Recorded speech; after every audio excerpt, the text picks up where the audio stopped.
here. We are not going to look at the individual acts really. From Tamil Nadu, Dalmia and Madras Cements are from Tamil Nadu. No, But my humble So we'll submission is. hear you on this it side. did not Yeah. occupy Basically, the question is as to whether, If your lordships look at the questions and deal with the questions and then leave it to individual benches to Absolutely. resolve. Yeah. Because if you go act by act, question by It will question. never be resolved. Then it will. I shudder to think how long this will take. And you know what, there are separate land laws in every state from the British days, you know, land settlements. And then tenure that law. individual bench will, in the light of the answer to the reference, look at the acts in question.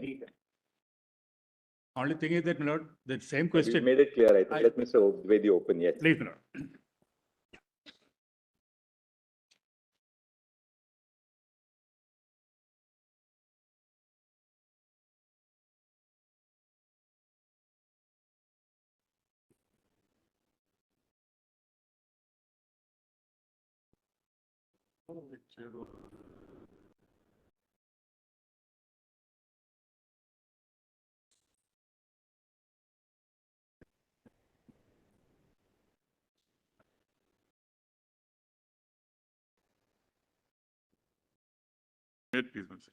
Yes. Yes. There are various petitions which are arising from Odisha, Jharkhand, and other states. Out of these, Lord, the laws made by state of Odisha and state of Jharkhand were struck down by the High Court.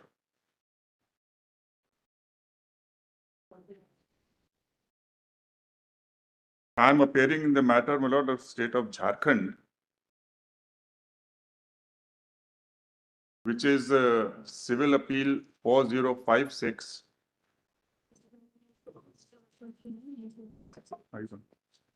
4056-4064 of 1999.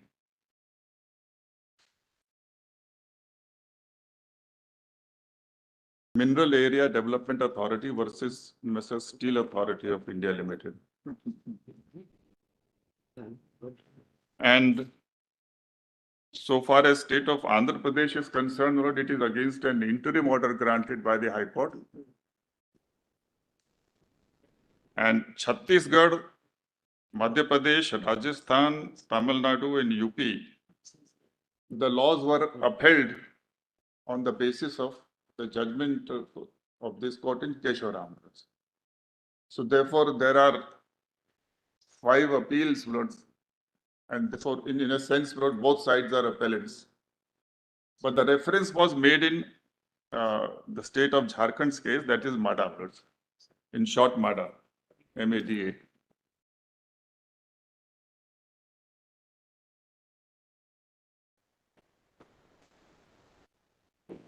If I may place, Lord, the reference order.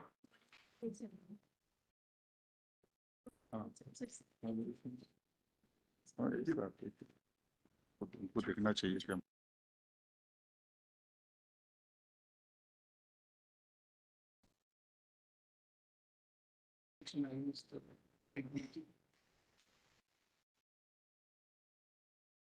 Page 9, PDF number.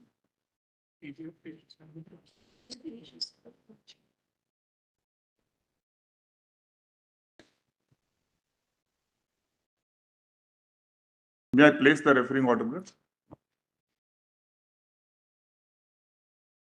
Having heard the matters for considerable length of time, we are of the view that the matter needs to be considered by a bench of 9 judges. The questions of law to be decided by the larger bench are as follows. 1.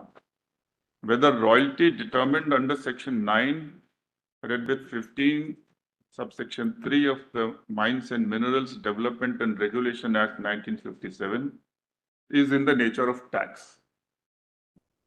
Can the state legislature, while levying a tax on land under list 2, entry 49 of the 7th schedule of the Constitution, adopt a measure of tax based on the value of produce of land?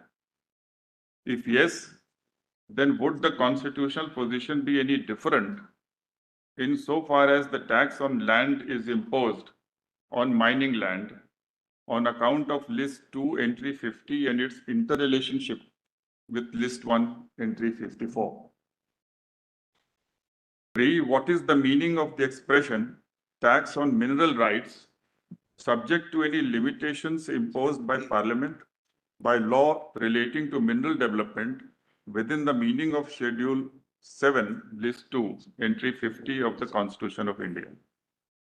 Does the Mines and Minerals Development and Regulation Act 1957 contain any provision which operates as a limitation on the field of legislation prescribed in List 2, Entry 50 of the 7th Schedule of the Constitution? In particular, whether Section 9 of the aforementioned Act denudes or limits the scope of List 2, Entry 50. 4. What is the true nature of royalty, dead rent payable on minerals produced, mined, extracted from mines? This 4 is actually subsumed in 1 minerals. 5. Whether the majority decision in state of West Bengal versus Keshoram would be read as departing from the law laid down in 7 judges bench decision in India Cement Limited versus state of Tamil Nadu. 6. Whether taxes on lands and buildings in List 2, Entry 49 of the 7th Schedule to the Constitution contemplates a tax levied directly on the land as a unit having definite relationship with land. So there's really no problem about 6, Milord. Is the correct answer, Milord, given by the question itself. The only issue will be, what do we understand from this? 7. What is the scope of the expression taxes on mineral rights in List 2, Entry 50 of the 7th Schedule to the Constitution? 8. Whether the expression subject to any limitation imposed by Parliament by law relating to mineral development in List 2, Entry 50 refers to the subject matter in List 1, Entry 54 of the 7th Schedule to the Constitution. Whether List 2, Entry 50 read with List 1, Entry 54 of the 7th Schedule to the Constitution constitute an exception to the general scheme of entries relating to taxation being distinct from other entries in all the 3 lists of the 7th Schedule, as enunciated in MPV Sundara Ramayya and Company versus State of Andhra Pradesh.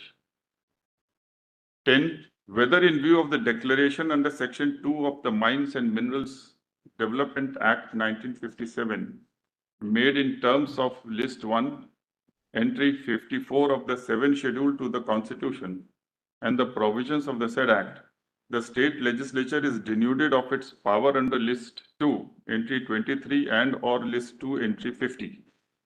What is the effect of the expression subject to any limitations imposed by Parliament by law relating to mineral development on the taxing power of the state legislature in List 2, Entry 50, particularly in view of the uniqueness in the sense that it is the only entry in all the entries in the 3 lists where the taxing power of the state legislature has been subjected to any limitations imposed by Parliament by law relating to mineral development.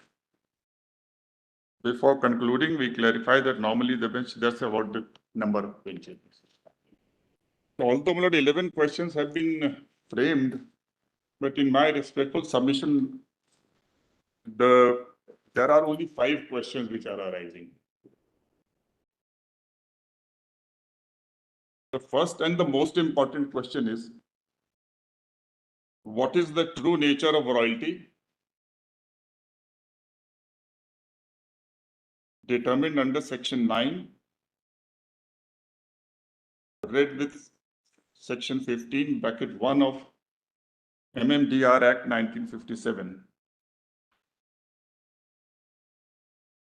Determined under Section 9. Read with Section 15, bracket 1 of the MMDR Act, if I may use this acronym, 1957. And whether royalty is in the nature of tax. That's the first question. Now, issue number 1 and 4 will be subsumed in this meeting. The second question will be, what is the scope of Entry 50 List 2 of 7th Schedule of the Constitution of India? What is the scope of entry? What is the scope of entry 50 list 2 of 7 schedule of Constitution of India. Yes. And connected will be what is the ambit of within court limitations imposable by Parliament.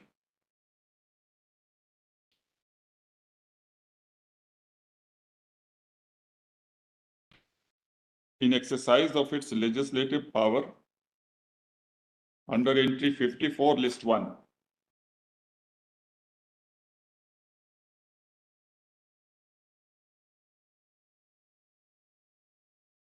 No, so I will not be referring to a 7th schedule of the Constitution every time. Only entry I'll put for convenience. Yes. Does Section 9 or any other provision This will be the third item. in the same second.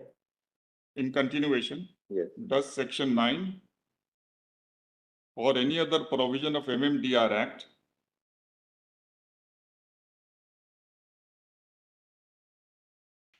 contain any limitation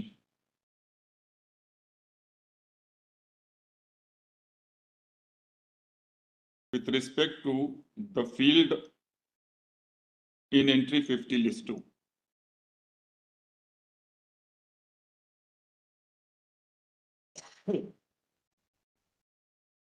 The third is, Manoj. So this is all about entry 50. Third, whether the expression subject to any limitations imposed by Parliament by law relating to mineral development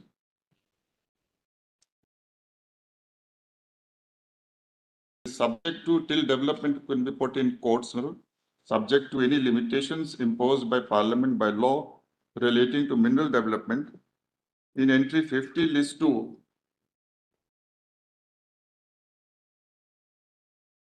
Pro tanto subjects the entry. Pro tanto subjects the said entry to entry 54 list 1, which is a non-taxing general entry.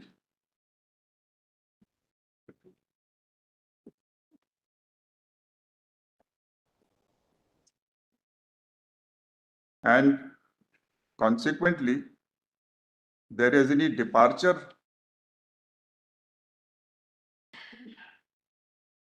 from the general scheme of distribution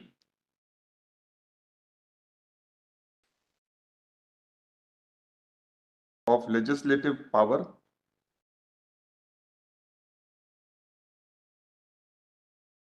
as enunciated in MPV Sundara Ramayar's case, that is 1958 SCR 1422. 1958 SCR 1422.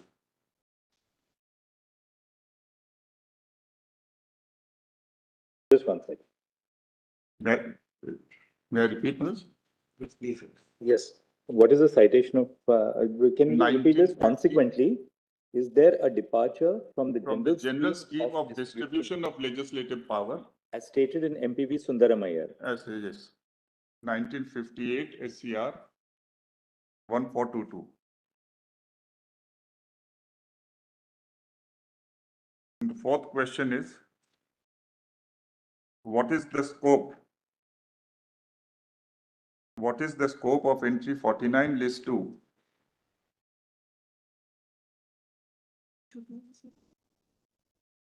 And whether it envisages a tax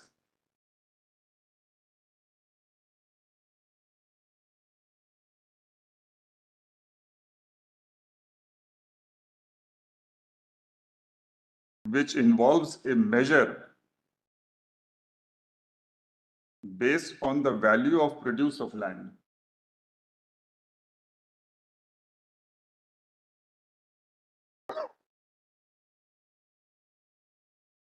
Measure on the value of the produce Of land. And in continuation, would the constitutional position be any different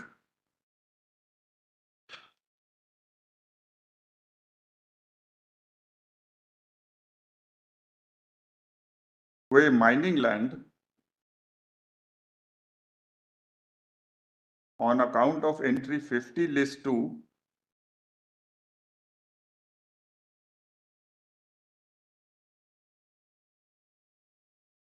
read with entry 54 list 1.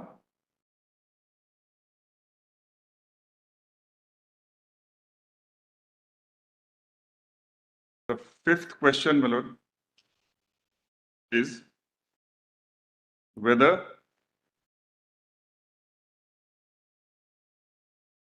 entry 50 list 2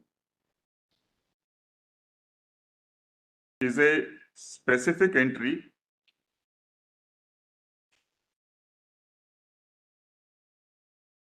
in relation to entry 49 list 2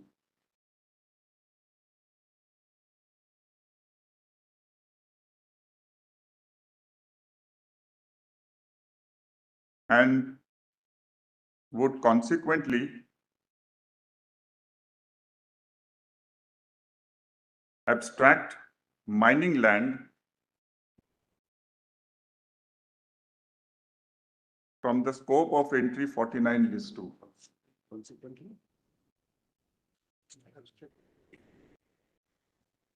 True. Exclude. Abstract, your lordship may say, or oblique or exclude. Exclude. Yes. Yes.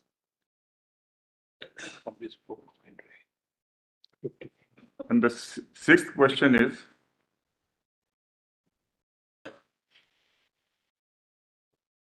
whether there, of course, there is a conflict, Lord. So this question, Lord, whether there is a conflict between India Cement, the conflict is there, Lord. Incidentally, a question could have arisen, Lord, whether 5 judges could have held that certain observation. According to you, Kesaram is in conflict with That's right. India Cement, but that's not something they accept as such. Doesn't matter now. It doesn't really. We are on a bench of 9, so we are looking at the entirety of the matter at first impression. But that's right. This issue of per incurium. so the sixth question, do we formulate it or no? Not necessary, really. In my view, Lord, We are all addressing your lordships on first principles. Right, because we are a bench of 9 anyway. How to reconcile the two decisions? But we don't have to reconcile.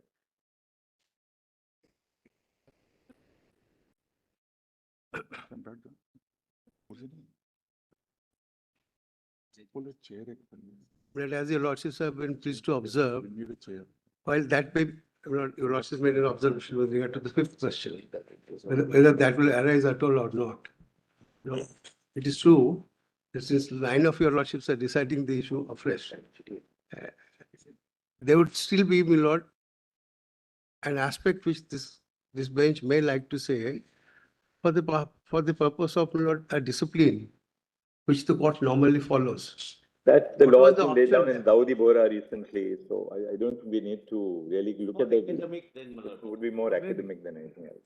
But that, no, it's maybe very, in some other case. Maybe in some other case. Now it's too important for us squarely- to say that the reference is not correctly I made. thought, no, since the question is arisen squarely here, your lordship may act as well. Say let something. me just take a minute or 2 minutes on how. So the sixth point, do we formulate it or just leave it? I think this covers. Alright. Any other issue they want, Lord, I think this. We can read it as apparent. 49, 50. That is the heart of the matter, really. What is the context of royalty? What is Yeah. Your lordships will say yes or your lordships So we will say can no. confine it Does to it really matter what India Cement said or what so and so said?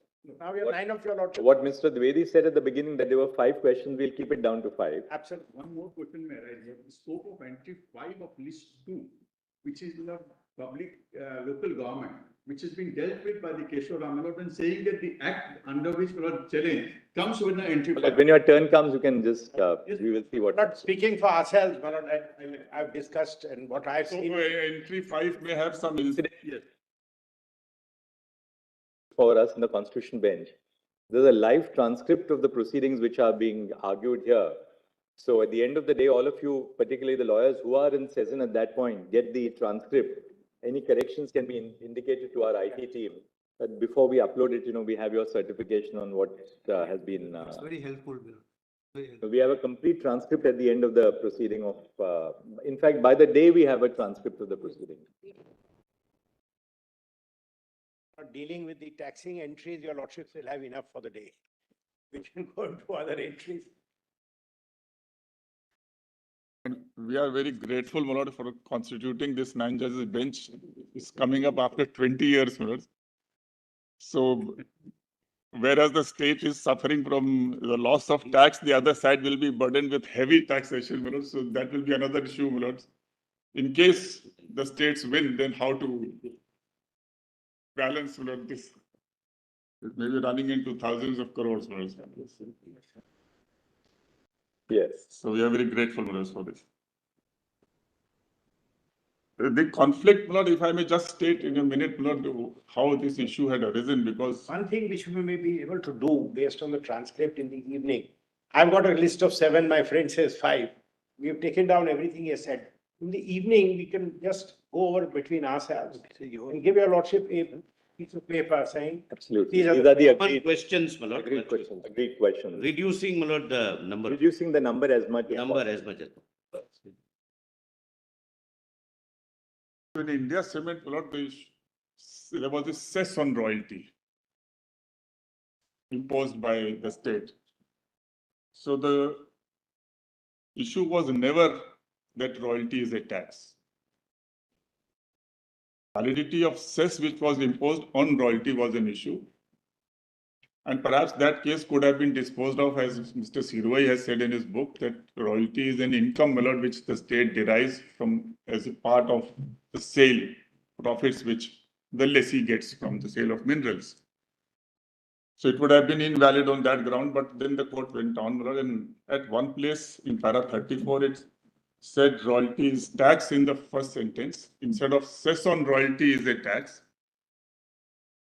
Because the issue was, what is this cess? There was no issue at all whether royalty is tax or not. The issue was only cess, and there was no argument also. But yet in the first sentence of para 34, though it noted that 4 high courts have held royalty is not tax and 1 Mysore high court has held that royalty is tax, but it doesn't dwell on that, doesn't consider, my lord, which is right, which is wrong, no observations. Para first sentence it says royalty is tax, in the last sentence it says that royalty is a return for the use of. So there was a contradiction. So when we were arguing, my lord, before the 5 judges bench in Kesharam, and in fact, in 2 earlier occasions before 2 or 3 judges bench, this issue arose that there is no discussion in this and erroneous and this is contradictory and seems to be a mistake. So first bench, my lord, in Odisha Cement bypassed it, didn't answer. In the second bench, my lord, in Mahalakshmi Fabrics, they said no, there is enough material to show that royalty is tax in that judgment. So in Kesharam's case, they discussed the whole concept of royalty, which was also not discussed in India Cement. So having discussed the entire concept and all the judgments, including of high courts, that royalty, what is the nature of royalty? And then they concluded that it's a return and it's not a tax. In the process, they went into this question how to deal with para 34. They said that they summoned the original file and original judgment, which was earlier also summoned in the earlier cases. So this was a very live question bothering the court continuously. So they said that the word cess on is missing in the first sentence. If that word is inserted, then it becomes a consistent judgment. Or whether 5 judges should have done it, I did request it should go to a larger bench. But then that's how it is. But the sentence is really tricky, as you have rightly pointed out Yes. in paragraph 34. That's right. The first sentence says that we are of the opinion that royalty is a tax. That's right. And then the last sentence of the same paragraph says Not a royalty tax on on land, not a but a tax. payment for the user of land. So And or there are earlier paragraphs also where they consistently say it's a user on return on the user of land. And they, but then that's how this one sentence it completely derailed the whole thing. Thousands, so many other judgments came which followed India Cement, and based on royalties, tax, the laws were struck down. Now, so that's how the mistake arose. And when we were arguing this matter, although in my case, Jharkhand royalty really doesn't come in, but High Court had relied upon India Cement and the other cases based on that. So therefore, my lord, this issue came up again, and Chief Justice Kapadia felt that how can 5 judges say that it's a mistake and correct it, should have gone to 7 judges, and that's how we have before Lordship. So now that we are before Lordship, it's unnecessary, my lord, to decide whether they can or not. I don't mind, however, a Lordship can observe. I think it would be clearly permissible, my lord, for a subsequent bench if it notices a clear contradiction and tries to harmonize the first and last sentence and says that if you just add cess on royalty, it becomes consistent with the whole. That's how. Actually, in what context royalty was held to be tax in the Mysore High Court judgment will be clear if it is seen that in that judgment what was actually imposed was a license fee. License fee. So if there was a discussion of the facts of the Mysore High Court judgment, Yes, then paragraph 34 probably may have been different. that's right. Absolutely. There the issue was whether that license fee would be taxed or not. Yes. In fact, no, it was. Held license fee is a royalty in the Mysore High Court judgment. Yes, right.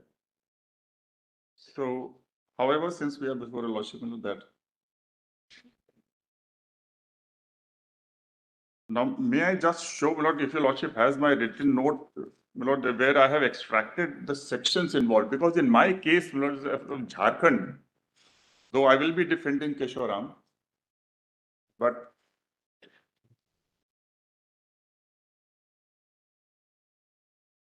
Volume 1. Volume 1, page 6. 1A. Yes, Volume 1A. I stand corrected.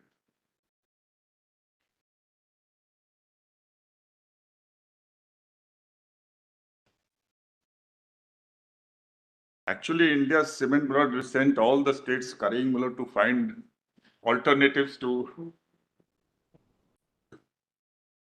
recoup the loss of revenue. Finally, I have paragraph 4 at page 6. The old section I have mentioned, levy and assessment of cess subject to the provisions of this act and the rules framed under it, the authority shall by notification published. I'm sorry.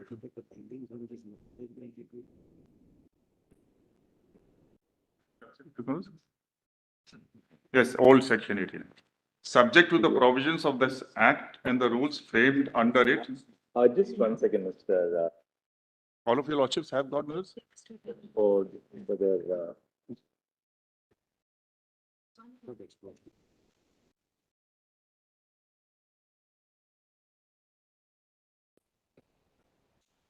I'm in the same position as Justice Bhuiya, my lords. His computer. Look at this. I mean, probably a year ago, this would have been unimaginable that everybody is on their laptops and iPads. So you have a record like 30,000-40,000 pages. It would have been impossible. Impossible. Some of us have been using laptops earlier. Yes. There have been more books on lessons. Vodafone. One acre. But not there are more books and lesser number of commas. Now more commas can be run. Yeah, books have all gone from the court. Not that they are not used, but they are used in the digitized form. I don't think that there are no pretenders in the court. I am one of pretenders. So I have 2 assistants who will help me out. And some of us have an added problem of getting headaches by looking at the computer for too long.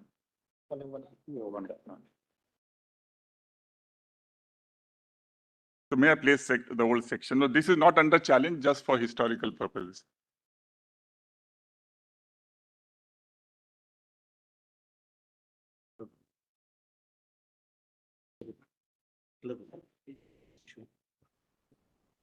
Physically impossible. Subject to the provisions of this act and the rules framed under it, the authority shall, by notification published in the official gazette, levy a tonnage cess. I'm reading para 4. Yes. Tonnage cess assessed on the annual dispatches of coal and coke from each mine at the rates to be prescribed by the authority with the prior approval of the state government, provided that the rate of such cess shall not exceed 6 rupees per ton without the prior approval of central government, provided further that the tonnage cess shall only be leviable until provision to the contrary is made by the Parliament. Then there was a royalty cess also. An addition cess at the rate of 5% shall be levied and realized on the amount of royalty to be received by the state government. Additional cess realized under sub-clause 1 shall be transferred to the authority for the fulfillment of its object. Then this was amended with effect from in 1992. Levy, and this one is an issue. Levy of tax on use of land for other than agricultural and residential purposes. 1. The authority shall, subject to the provisions of this Act and rules framed thereunder, levy tax by notification published in the official gazette on land being used by any person, group of persons, company, the central government or the state government, local or corporate body for mining, commercial or industrial purposes with the prior approval of state government, provided that the tax so levied shall not exceed rupees 1.50 per square meter annually for any such land, but such tax shall not be levied on land which is subject to holding tax. So holding tax is identical tax paid on land by the agriculturists. That's why the agriculturists have been excluded. The 2, the state government shall out of the tax so levied and collected determine the amount to be deposited into the consolidated fund of the state government from time to time. So in my case, the tax is not imposed on royalty, nor it is reckoning royalty, nor it is on the annual produce. It is directly and squarely on land and how land is bought and sold per square meter. It's qualified by the use of the land. Use. It's on land which is used for commercial, industrial or mining purposes. That's right. So that is to exclude the holding tax which is already on agriculturalists. We don't want to burden the agriculturalists and therefore that's excluded. Now that was one issue, which is not referred to your lordships, which will be decided by the smaller bench when it goes back, namely whether it is a use tax. That was one finding which went against, which your lordships need not decide. But as far as royalty, etc. is concerned, this tax has nothing to do with royalty, nor its measure is based on royalty.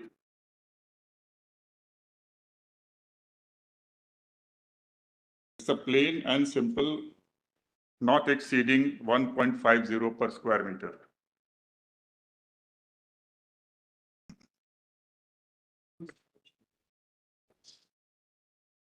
Challenging.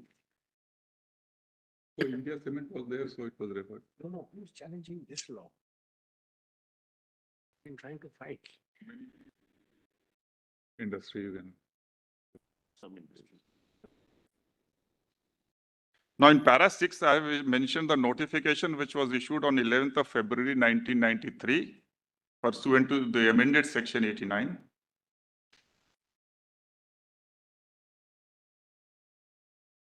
The dates were as follows. For industrial purpose, it was ₹1 per square meter. For commercial purpose, 1.25, and all other non-agriculture, non-residential purposes, other than. What is that? Other than?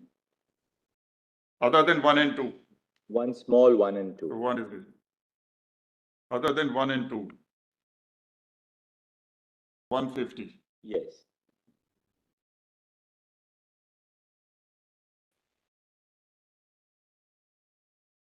In brief, at page 8, I have mentioned the findings of the High Court in my case, but I'm not reading it out. It's not necessary for the present purposes, but only thing is that they relied upon India Cement, State of Bihar, India Aluminium Company, and all those cases. Odisha Cement. Now, this having been done, your Lordship may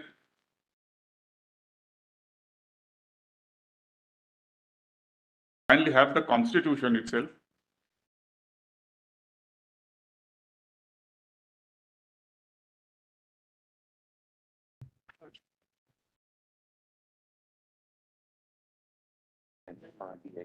MMDR.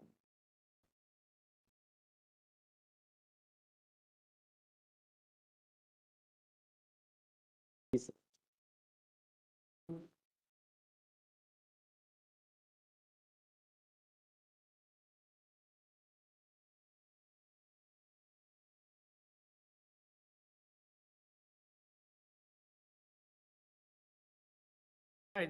was just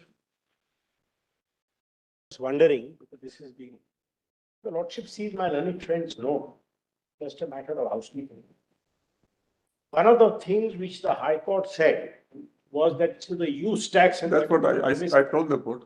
That is not a question referred to your Lordship. That's what he said. He said that that will have to be decided by a smaller bench. By some. That's what I said.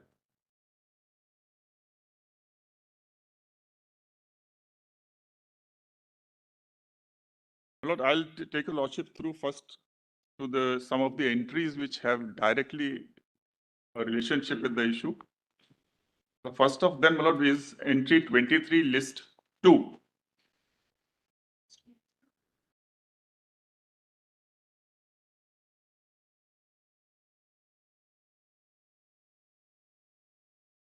So to start with, under the scheme of distribution of legislative power, regulation of mines and mineral development is in the fold of the state legislature by virtue of entry 23, list 2, which reads thus: regulation of mines and mineral development subject to the provisions of list 1 with respect to regulation and development under the control of the union. So to correlate it with list 1, as the lordships are aware, the entry pertinent would be entry 54.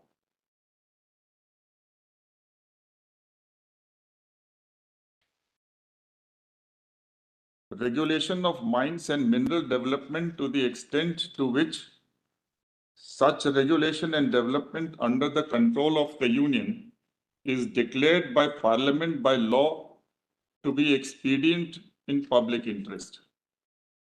So the Parliament must make a law. That's the first prerequisite.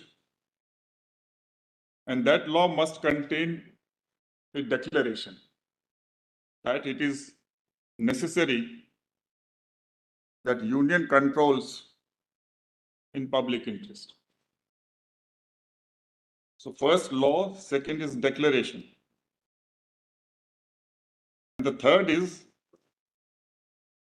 which obviously it can't be a simple declaration and you can't take it out. It must lay down, the same law must lay down the extent to which the Parliament desires to control.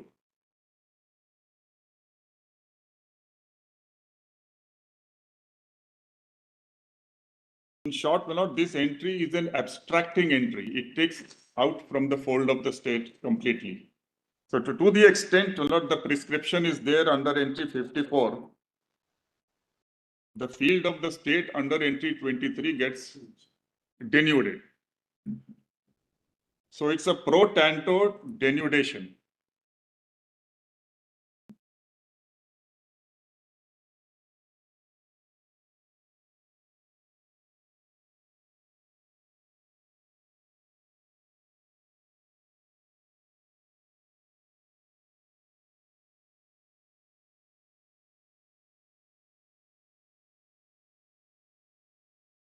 There's a cognate entry, which is entry 53,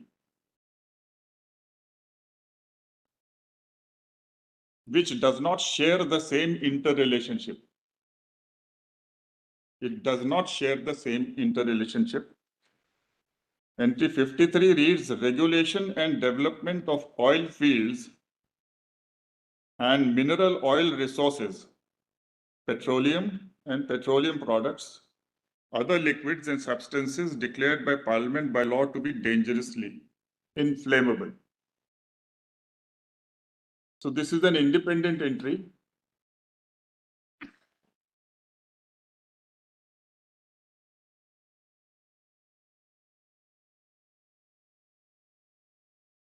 Before the Constitution's advent of the Constitution, they were smudged into one under the 1948 Act, which I'll show to your lordships.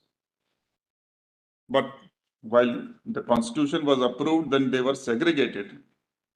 And this was completely within the fold of the parliament. Now, yet another, my lord, is which has a similarity will be entry 24 of list 2 which deals with other industries.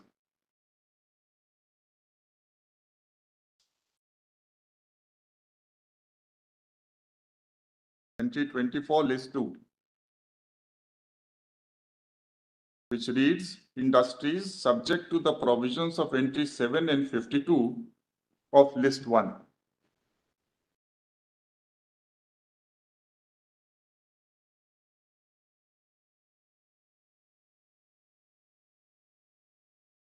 Now, 7 is industries declared by Parliament. I'm reading entry 7, list 1.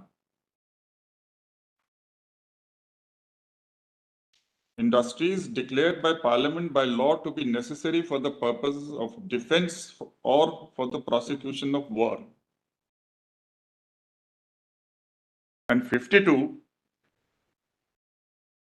is industries, the control of which by the Union is declared by Parliament by law to be expedient in public interest. So that has some similarity with 54. So both 7 and 52 require a declaration by law. Both require both require declaration and Public interest. And public interest. Now 52 doesn't use the word to the extent to which. But in Ishwari Khetan's case, not and very rightly, they said that that is implicit. Entry 52 also, when you are making a law and you are abstracting, then how much you have extracted has to be specified in the law. So that was held to be implicit.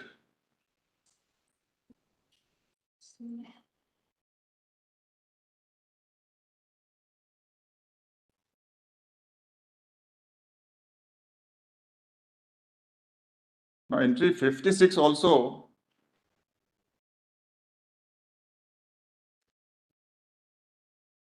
carries a similarity, but not pertinent.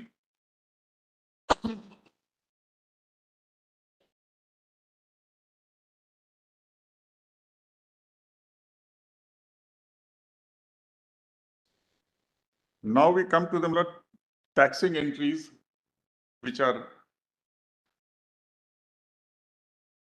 being relied upon by the state.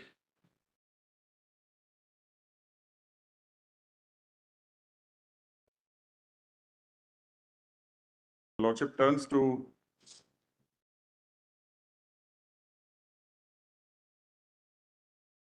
entry 50, entry 49 and 50.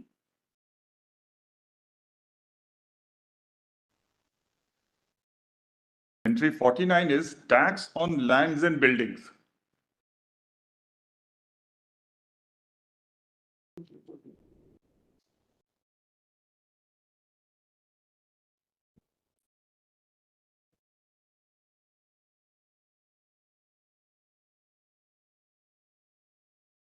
Now it is with respect to this entry 49, my lord, that observations have come that tax on lands and buildings should be directly on land as a unit. This expression as a unit will not occur on account of the fact that in list 1, entry 86,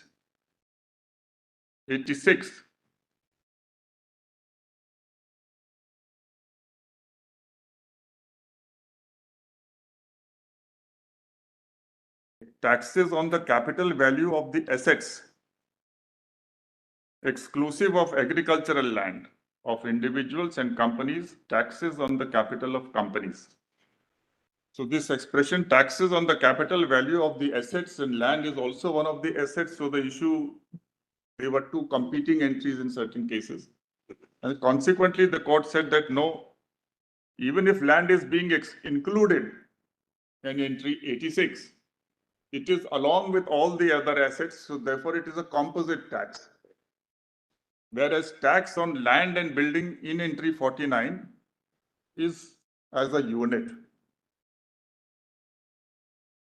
Means as a unit, therefore, only connotes not that individually on land and building, not along with other assets which a party may be owning. In contrast to a composite tax under 86, it was a tax on the unit of land. In my respectful submission, this word as a unit doesn't indicate anything else.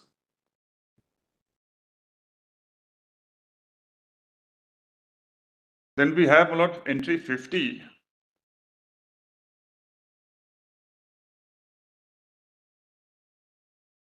Taxes on mineral rights.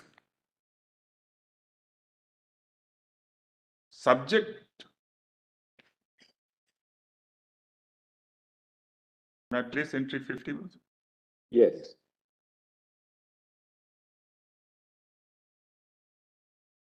Taxes on mineral rights subject to any limitations imposed by Parliament by law relating to mineral development.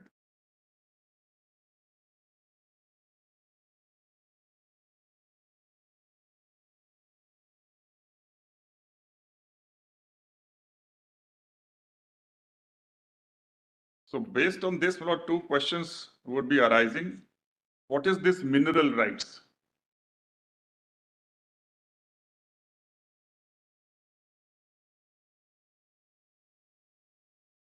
Would it comprehend within its ambit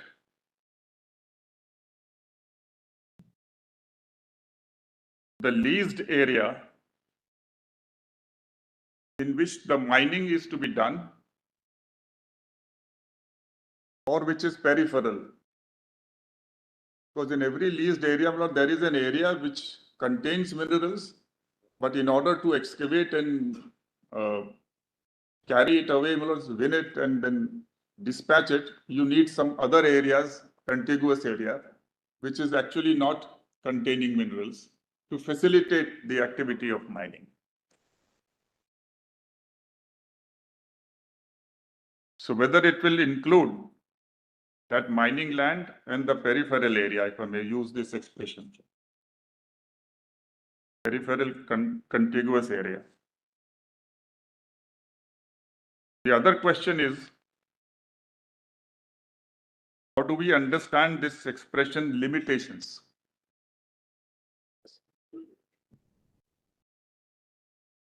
Does this expression limitation enable Parliament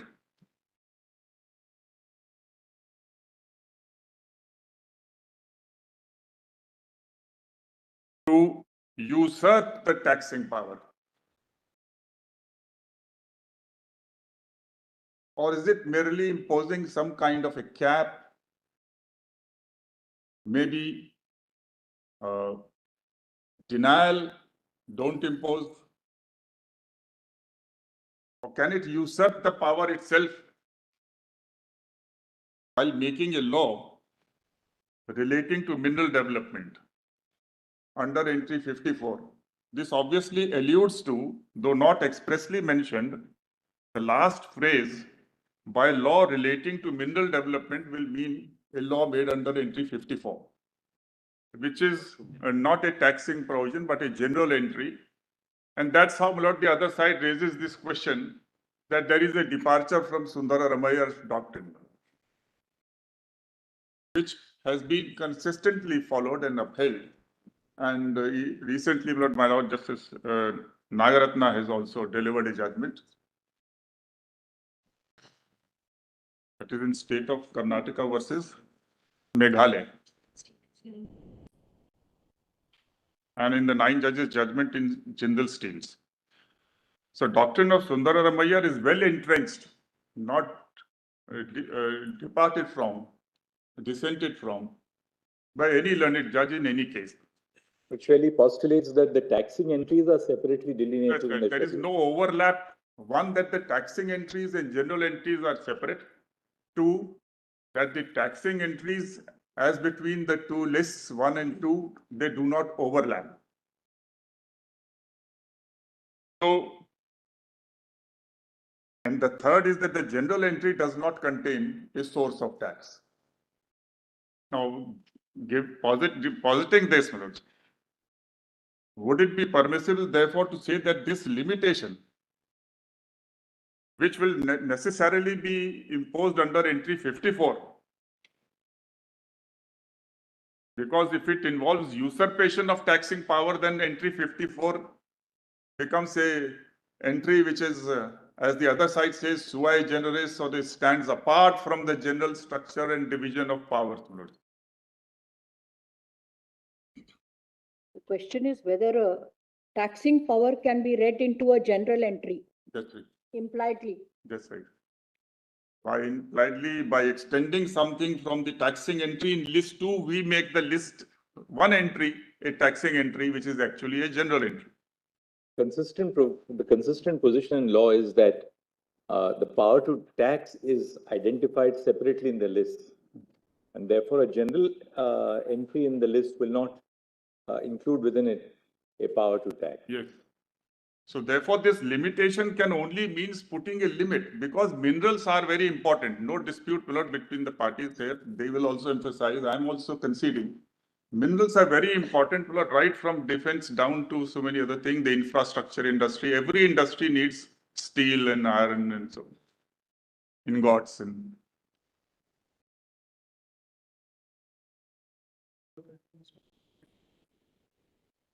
So therefore, minerals rights are certainly very, very important.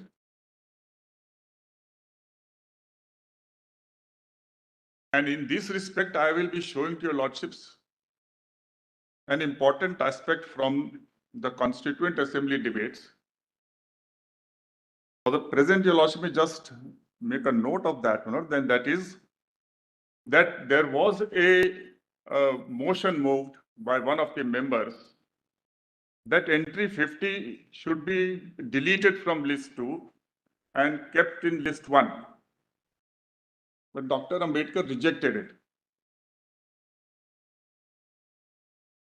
So if the framers had wanted that there should be a taxing power on mineral rights with the parliament, the easiest thing was to accept that and move it from here to there.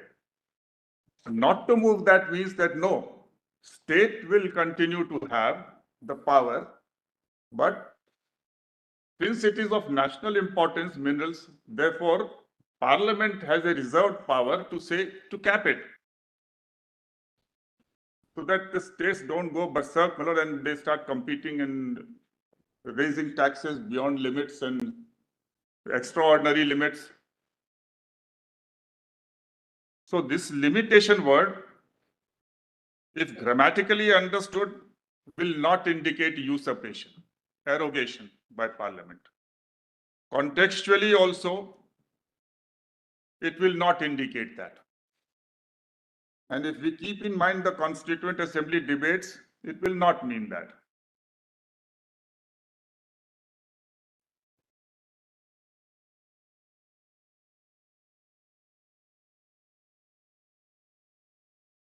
So whereas, my lord, now there is a fourth doctrine that all the entries must be liberally construed.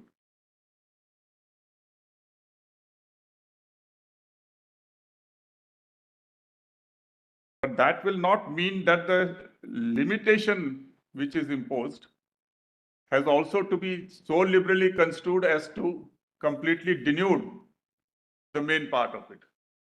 Just as in the case of provisos, we say that proviso cannot eat up, the ear cannot rise higher than the head.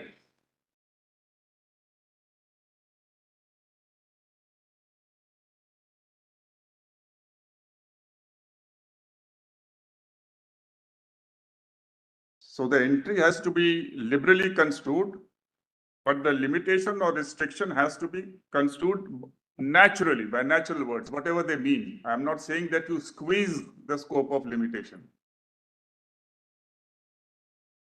Whatever it may naturally mean, grammatically mean, should be attributed to it. So there is a balance In that sense, one may say it's a unique entry, though I don't see, I'll show some more entries of similar kind. So it's nothing unique. This distribution of legislative power involves balancing. Something is put there, something is here. The tilt is in favor of Parliament, both here in the distribution as well as in 246. That if ultimately, as my Lord Justice Nagaratna said, in that judgment, that if there is a clash and conflict which cannot be resolved, cannot be harmonized, then state has to accede to the scope of Parliament's power. But when we construe the entry, my Lord, then it cannot have, the limitation or restriction cannot be expanded so as to eat up the legislative field itself. To render the entry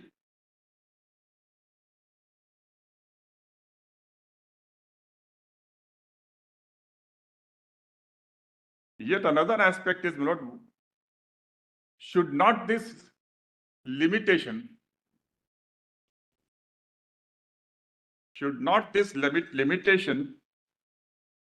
in the law made by Parliament be express, specific, and concrete? Not by inferences that Parliament has MMDR Act, we read and we say that even though there is no provision which is restricting entry 50 by imposing a tax on mineral rights or a limitation on tax on mineral rights, yet we say that somewhere we find royalty, so therefore this is out.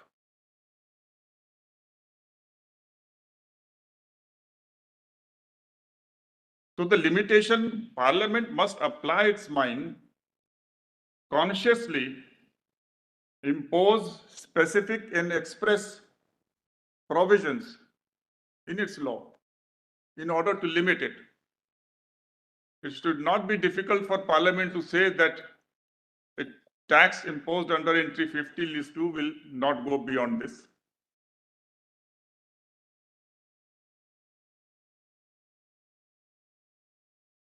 So the submission will be that please understand limitation as something which is an express, concrete, specific provision. But this limitation will be only in terms of quantum of tax. Could be anything. I'm not saying squeeze it, but it should be something which is limiting. It can be in the form of principles that this formula will be applied. It could be just anything without meaning to be exhaustive about it. It could be anything which tells the state, do it in this way, don't do that. So do and don't both can come in. Should be in the context of mineral development. Mineral, To encourage certain minerals to be extracted. yes. For the initial years of a lease, there could be a tax holiday. Could be. They can say that for 5 years you will not impose a tax. Yes. They may even say, my Lord, that let's say some war is going on, my Lord, and for this interregnum period you will not have it. So I don't mean to be exhaustive.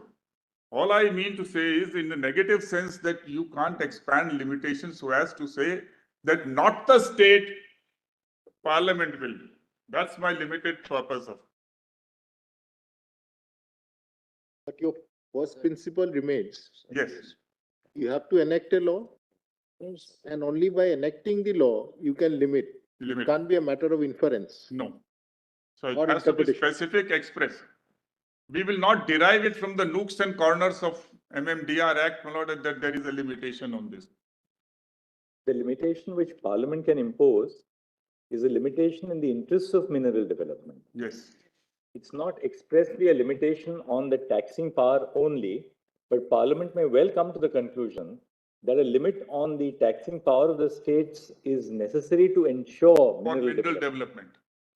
I stand corrected. So it's not in that sense a taxing and the taxing power of the state which is restricted by a taxing power of the union. It's a taxing power of the state which is restricted by the general regulatory power of the union in that area. And this entry itself says by law relating to mineral development. In other words, Government is in the interest of mineral development. correct. And that imposes a restriction on the taxing power of the state. So if, correct, Manoj. Now if, I agree with that. Manoj. Now, Parliament need not expressly say that it's doing so in the interest of mineral development, because it is making a law which is in the interest of mineral development. But it must have a provision which is clear, specific and express, and intention is clearly flowing that it intends to limit this taxing power of the state. The bottom line is mineral development. What is the concept of mineral development? so, like mineral development will also involve conservation of minerals. How much mineral is to be extracted? It will also involve in what manner the minerals are to be used. Because now there is a generational, intergenerational right concept introduced by this court, internationally accepted.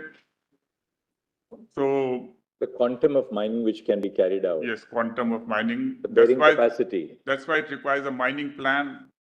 Then ecological impact of it, what is happening. So that's why we require a certification from the Environment Ministry. If there are forests, that has to be. So all this balancing will be part of mineral development. Would be a restriction on export of certain minerals. Export of minerals, export Even to if it's this, not to extracted only for domestic consumption. Yes, for domestic consumption.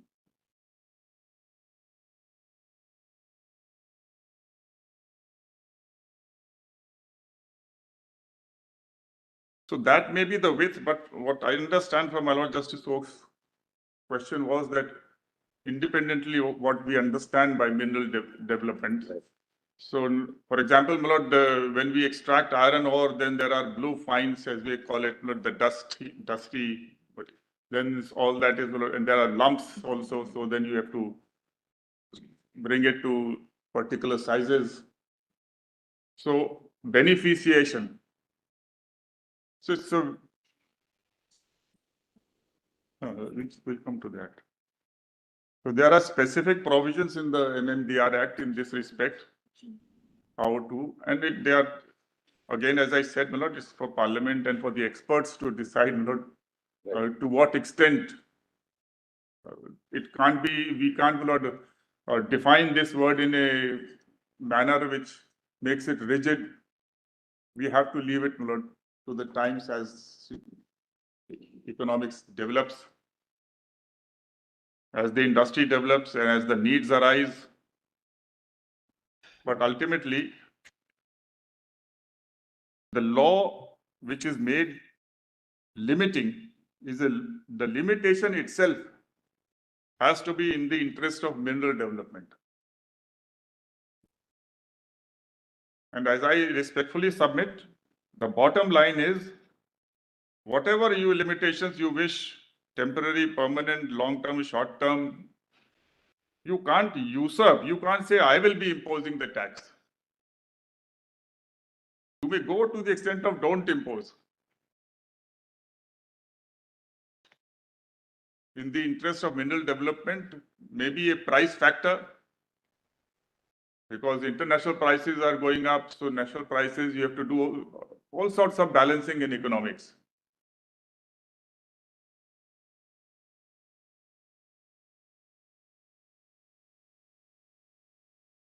So you may say, stop, don't do it, don't impose, temporarily or permanently, whatever. But you can't say, I will impose.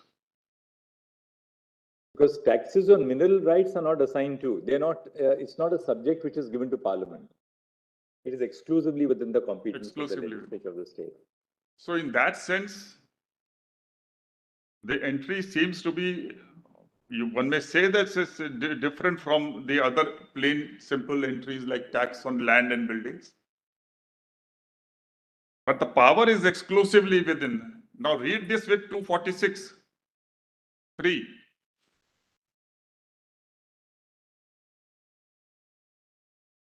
Any idea of usurpation goes against the grain of 246.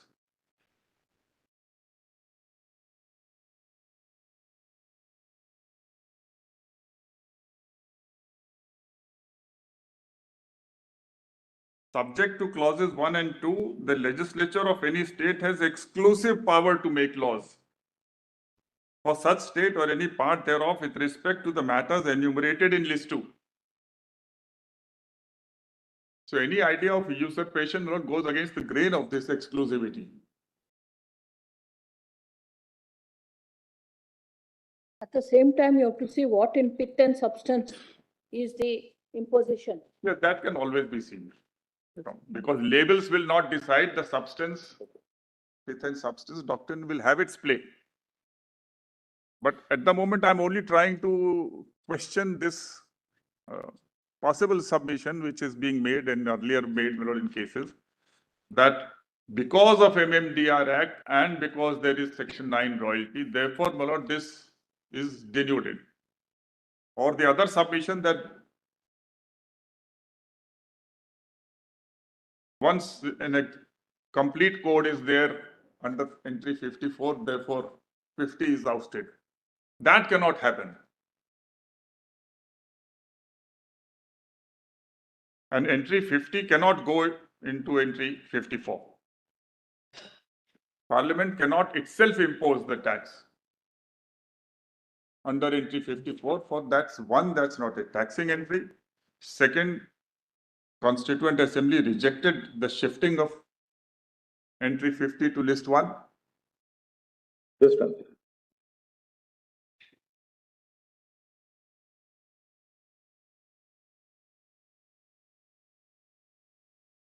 Entry 54 of list 1 is not a taxing entry. Non-taxing entry. And secondly, the Constituent Assembly rejected the shifting of entry 50 to list 1.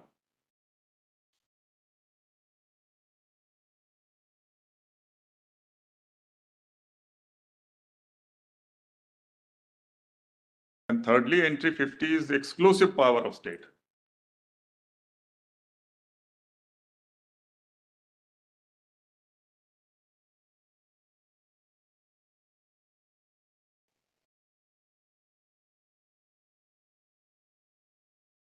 And fourthly, limitation word by its very nature, considered naturally and grammatically, cannot result in abstraction of taxes on mineral rights into the fold of Parliament.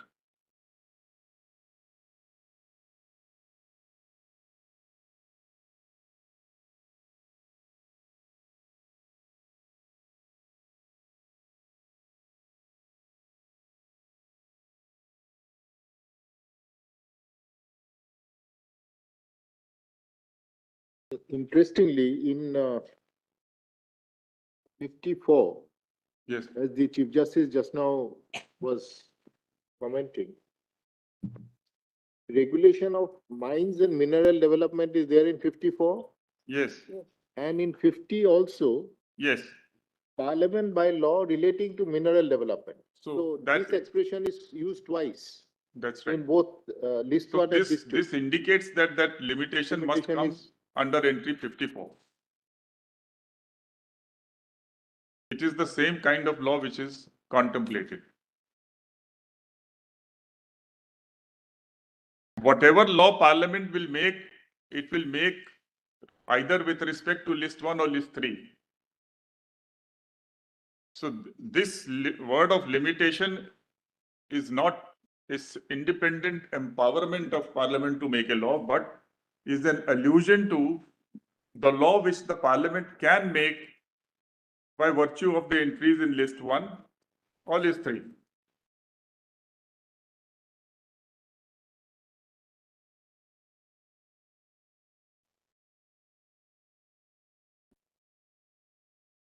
Otherwise, we will. Parliament can really, in that sense, impose a restriction on the taxing power of the state.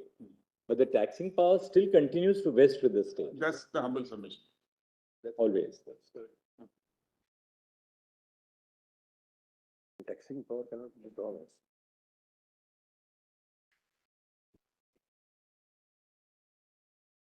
53 of list 2 Yes, is also subject to entry 54 of list 1 because they are the same with regard to mines and mineral development, but I oblige. it is subject to Subject matter is identical. identical but subject to list 1, That's right. entry 54. That's right. So law will be under list 1. The only difference, Lord, with if we compare 23 with 50 is that 23 does not use the expression subject to any limitations imposed there. The entire entry is subjected. It is subject to the provisions. Yes. Whereas here it says subject to any limitations imposed. That's a contrast between the two. Yes. I'm grateful for this. Now, this entry, Lord, in no way, entry 50 list 2 is not in any sense unique. Kindly have 57.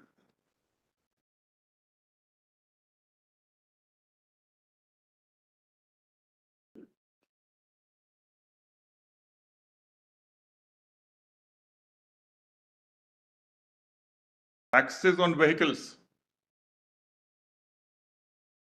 whether mechanically propelled or not, suitable for use on roads, including tram cars, subject to the provisions of entry 35 list 3. So here again we find a taxing entry in the state list which alludes to or which is subjected to list 3, There's no entry in the state. which apart from fee doesn't contain a taxing power.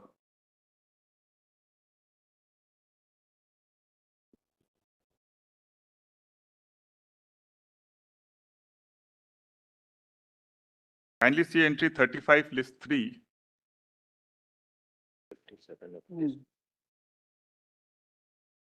Mechanically propelled vehicles,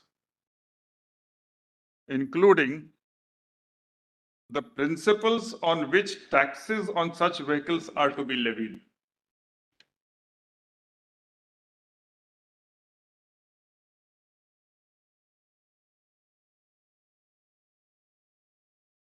So although both state legislature and parliament can make law with respect to list 3, but parliament has an overriding power. But while making a law, parliament with respect to entry 35 can only lay down principles. Principles, yes. Entry 63 of list 2.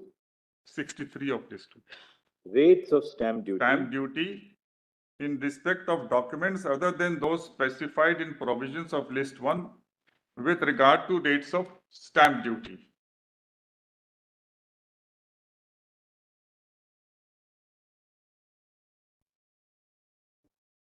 Entry 91 of list 1. Of list 1. Rates of stamp duty in respect of bills of exchange, checks, and so. But in case of this 91 and 63, once these documents are actually out of the fold, only parliament can impose tax. Whereas so far as 50 and 57 are concerned, the power of parliament is limited. In one case, limitation word is there, in other case, general principles.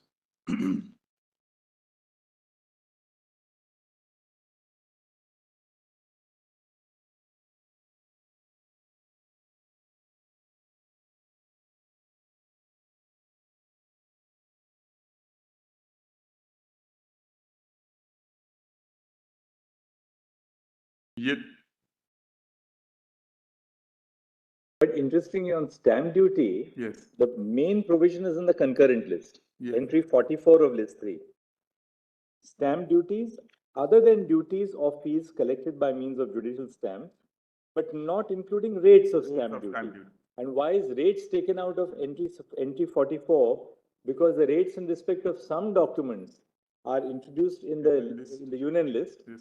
Rates in respect of all other documents are introduced in the state list. That's right. But the power is a concurrent power. Yes. So that if the states have imposed some rates, parliament can override that. In respect of Rates. right. No, but Parliament can't override the rates at all.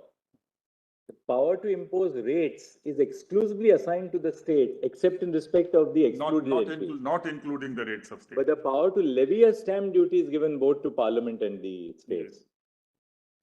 Yes.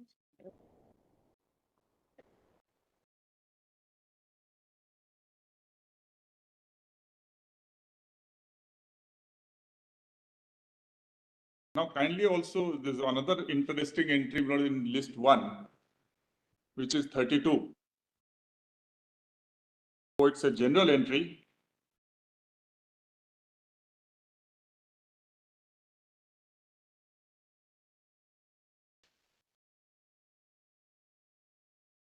Property of the union and the revenue therefrom.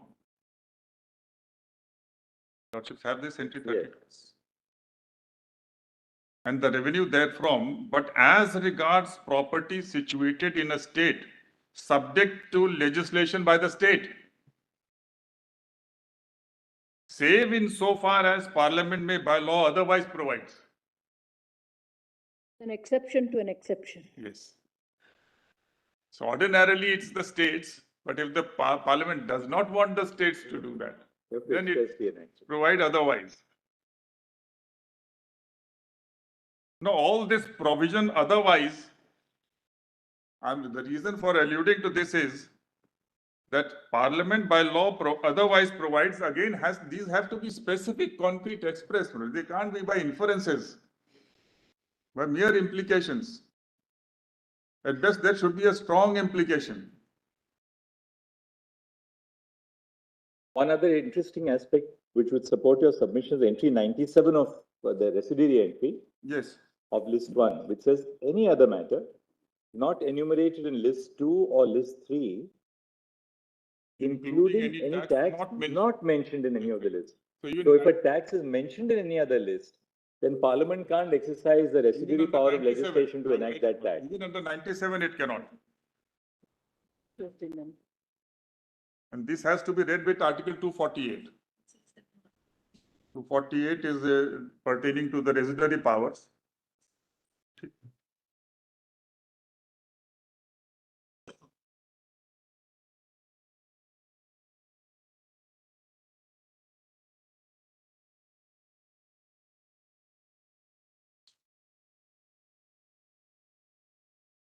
(248) reads this: subject to Article 246A, Parliament has exclusive power to make laws with respect to any matter not enumerated in the concurrent or state list. So 246(3) exclusivity, 248(3), they're all consistent, 97. Section 2 of Article 248 is more pertinent. Such power shall include the power of making any law imposing a tax not mentioned in either of those lists. So not only the field of legislation, but which has to be read with the power under 248, read along with that, is indicative of the fact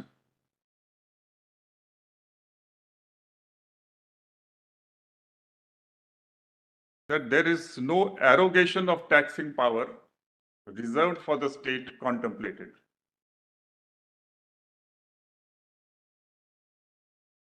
So the scheme of Sundara Ramayya, as endorsed by subsequent judgments, stands reinforced rather than diluted by entry 50.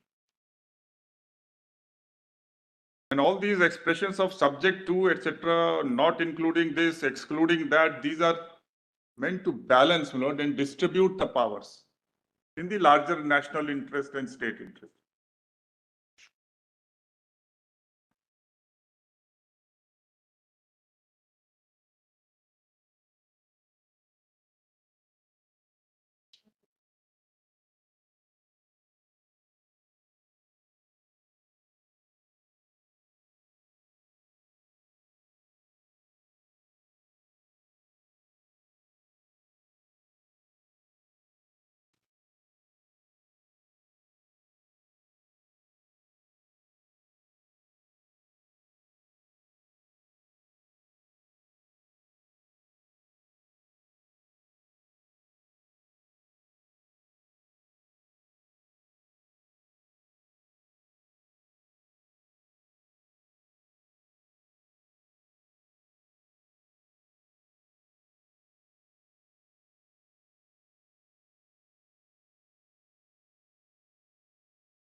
And to complete this chain, a lot of thought with regard to entries, there's a doctrine developed by this court, Lord, and that is with respect to federalism being a basic feature of the Constitution.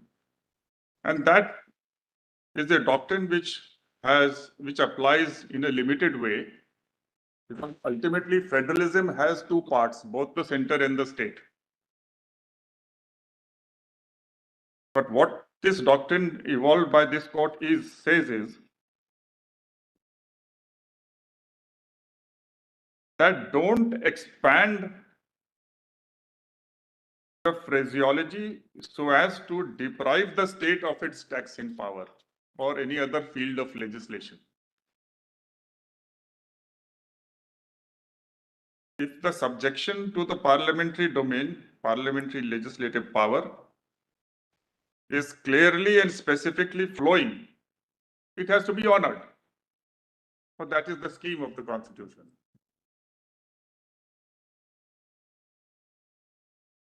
But if there is that doubts or ambiguity, etc., then the effort should be to preserve the state's power rather than rule in favor of its denudation, which I will show one of the judgments. So that one completes the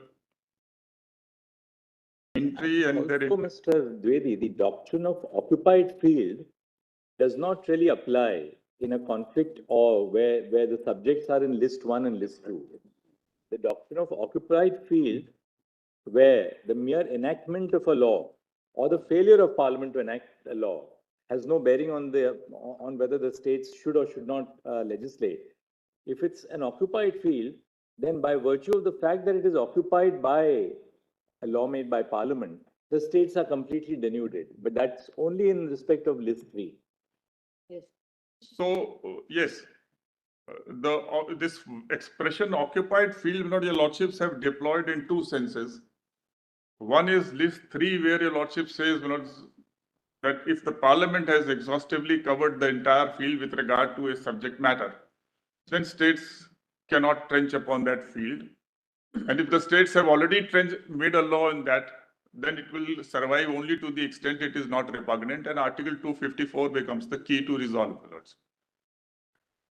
And the other is, this expression has been used is in the context of entry 23 and 54 and 24 and 52, where your lordships have said that if Parliament has made a law with regard to mines and mineral development, and that covers the whole field, then the states cannot. So much so that if regarding minor minerals, Parliament doesn't itself, but it contains section 15, which says the states will make rule on these subjects regarding minor minerals. So the states must act as a delegate under section 15. It cannot make its own law. So it's in that sense, that this expression has also occurred and repeatedly deployed. All that your lordships have warned is that we must clearly demarcate whether the field is covered or not.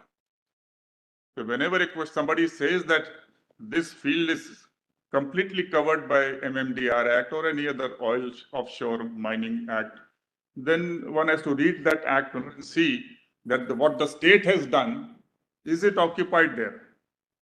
If it's not occupied, then state's law is good. That is why it says to the extent to which. To the extent to which, I'm reading.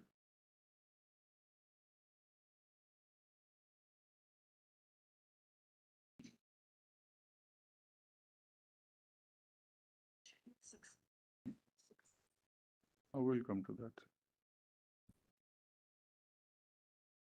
Oh, I'm sorry, but one more provision I need to show. 86, Article 286.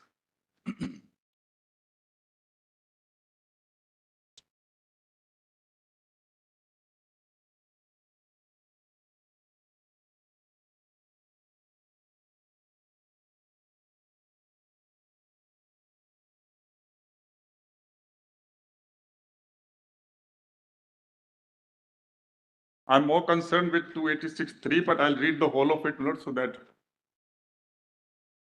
the context is clear. 286(1), no law of a state shall impose or authorize the imposition of a tax on the supply of goods or of services or both, where such supply takes place A, outside the state, or B, in the course of import of the goods or services or both into, or export of the goods or services or both out of the territory of India. Then 2, Parliament by law formulate principles for determining when a supply of goods or services or both in any of the ways mentioned in clause 1. Now 3 has been deleted subsequently in 2016. But if your lordships will look at the footnote 4, I hope your lordship Yes, there. got it. It's there. Clause 3 omitted by the Constitution 101st Amendment 2016 with effect from 16 September 2016 was substituted by so and so. 3. Any law of a state shall, in so far as it imposes or authorizes the imposition of a tax on the sale or purchase of goods declared by Parliament by law to be of special importance in interstate trade or commerce, or B, a tax on the sale or purchase of goods being tax of the nature referred to in subclause B, C, D of clause 29A of Article 366.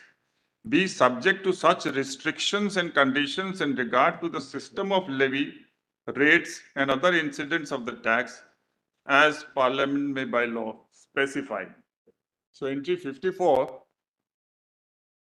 if it is a good, particular good is declared to be of special importance, then it will be subject to restrictions and conditions, which issue did arise in this court, and lordship said the restrictions and conditions must be specific, express, and concrete. Otherwise, it has no bearing on what your argument. Look at clause 2 of 286. It doesn't make sense now. yes, Just see, it says Parliament may by law formulate principles for determining when a supply of goods or services or both in any of the ways mentioned in clause 1. So it's, you know what happened was, now see footnote 33. Yes. The original word was sale or purchase of goods takes place. While making the amendment after the GST legislation was enacted, Yes. they deleted the words takes place. The words takes place should have been retained in clause 2. Yes. Otherwise, clause 2 has no meaning now. Okay. As Mr. Sarvis is a fossil. But, Yes. but they by mistake, the draftsperson took away the words takes place also from Yes. 286(2). But maybe by formulating principles, it can be brought back, my lord. Formulate principles for determining when. And They where. said now supply, because in the GST legislation, it's not sale or purchase, it's supply. Yes. But you had to put the word takes place. Takes place is just taken away.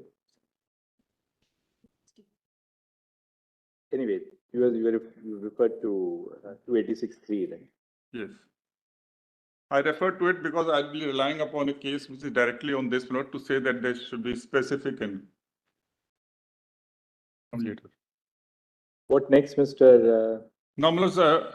I would like to place the Mines and Minerals Development Act, Mr., because that's a law made by Parliament, which is immediately in issue. Is it already on in a digitized form? Sorry.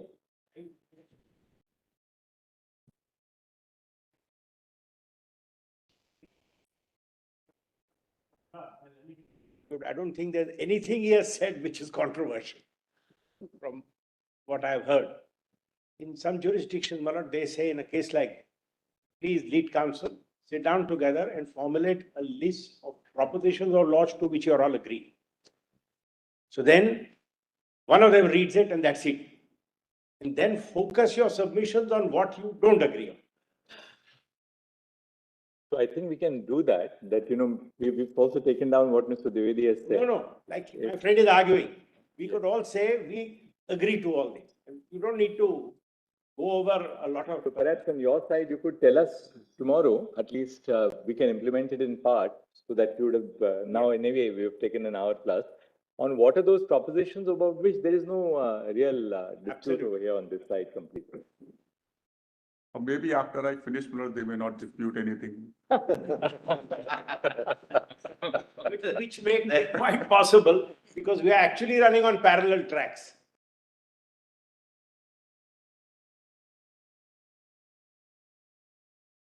I have Kesharam to defend.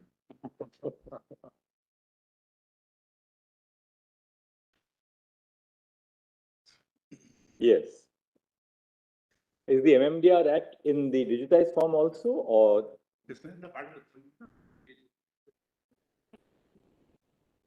Volume 4, page 910. So it has all the statutes as well. 48 किसमें?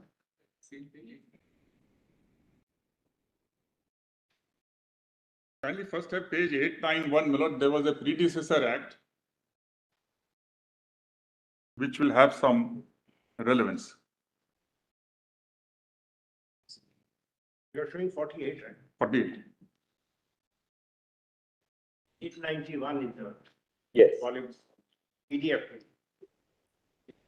Now, this was a law made by the Constituent Assembly itself, acting as the parliament under the India Independence Act 1947. And it was exercising all the powers which was earlier being exercised by the Governor General in Council.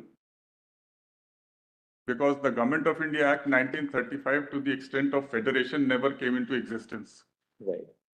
So the Government of India Act 1919 continued, and the powers of the Governor General in Council were the same there. So all those powers vested and read with India adaptations under the India Independence Act. This law was made. Received the assent of the governor. It's a short law, received the assent of the Governor General on the 8th September 48 and is published in the Gazette of India Extraordinary dated 8th September 1948. An act to provide for the regulation of mines and oil fields and for the development of minerals. Whereas it is expedient in the public interest to provide for the regulation of mines and oil fields and for the development of minerals to the extent hereinafter specified, it is hereby enacted. This act may be called the Mines and Minerals Zone, so it extends to all the provinces of India and also to any exceeding states for which the central legislature has, for the time being, the power to make a law development of minerals. Now, Lord, you'll see that both oil fields and that, they are covered by this. Same, they were not separately dealt with. Section 2 contains a declaration, but it could not be a declaration under 54 because Constitution was not there, Milord, and that was one of the problems in. Oh, I'm so sorry.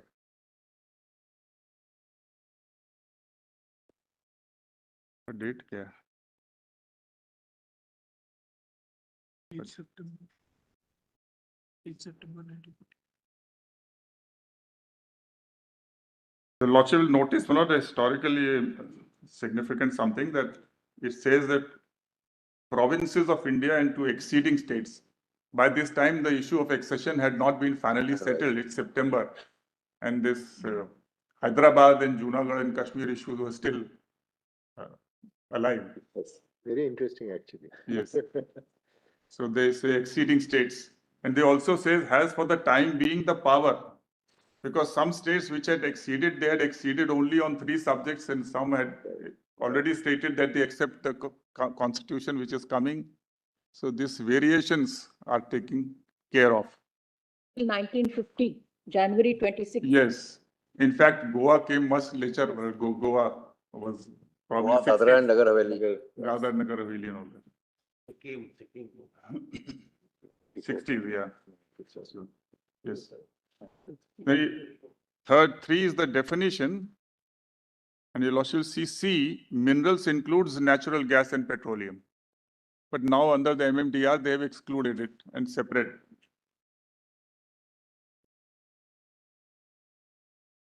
Oil field is in E. Then 4, 5, we can leave, kindly have 6.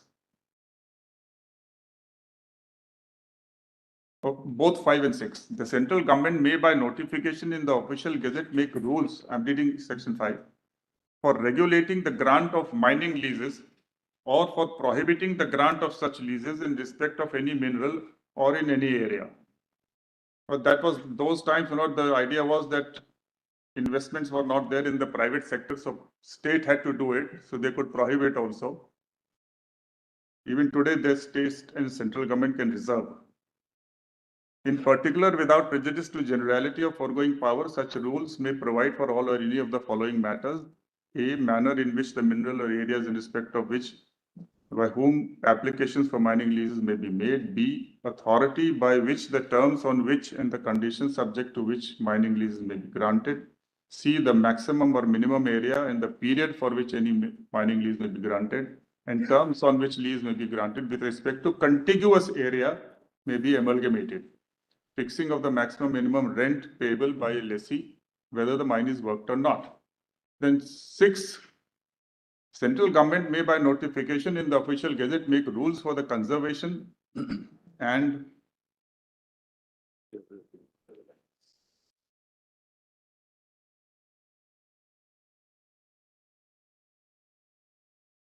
now kindly have I, section 6I. The levy in, fellowship has? Section 6I. 6I, review of The levy and collection of royalties, fees or taxes in respect of minerals mined, quarried, excavated or collected. Now this is significant because both powers were with the central government.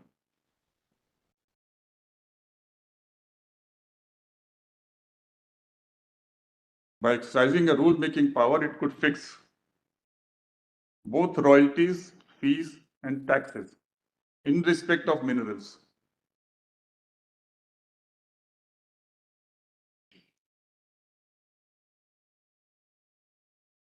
Section 7 pertains to modification of the existing leases.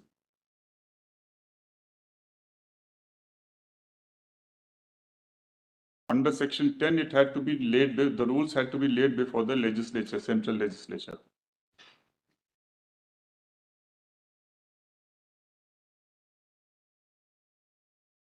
It's a matter of some interest, section 13, that even the crown was bound because at that time we were dominion, right. not yet declared to be a republic.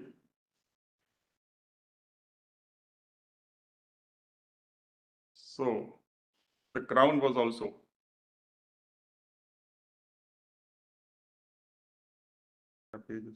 This has a typo. Sorry? Whether There's an error. Whether- Last part. Yes, it's like, You have to count it. this is the typo. That's it. There are two typos in fact, after or also. Or also. Yeah. Why? Listen. Why? 47 actually, these are the rules after this.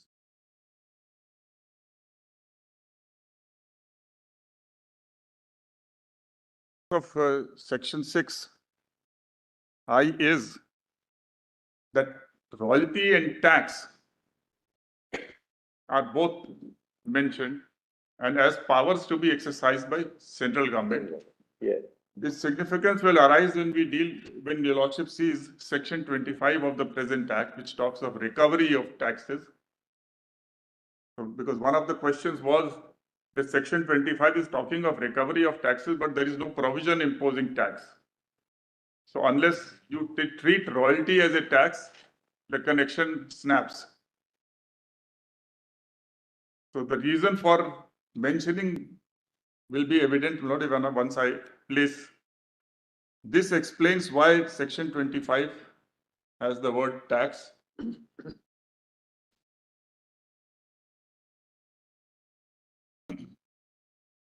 Now kindly have the main act which is still operating.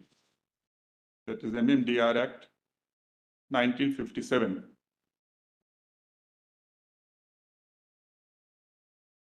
Volume 4, page 910. हम तो चीज पढ़ रहे हैं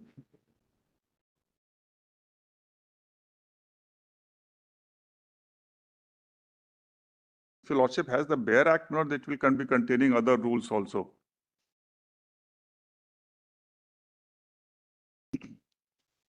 Kindly see, I'll only point out the relevant provisions. Section 3AC is the leased area. The declaration is contained in section 2. Now, this declaration will be under entry 54.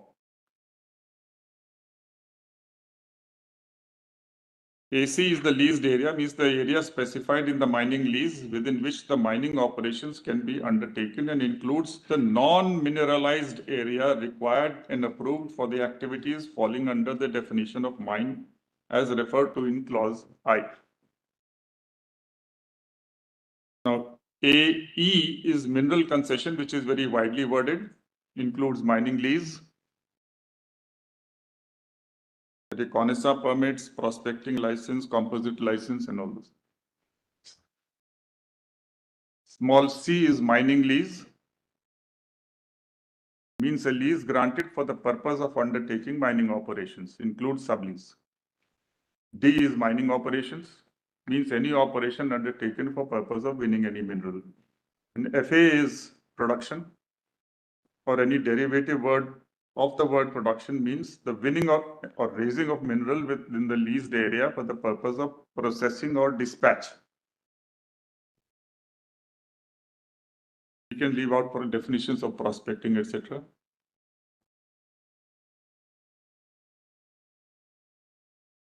By virtue of section 4, my lord, all mining has to be done under the licenses, permits, and lease.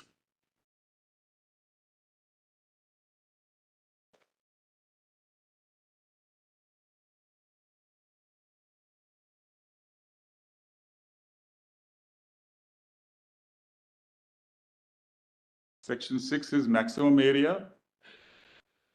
7 is periods, 7 and 8.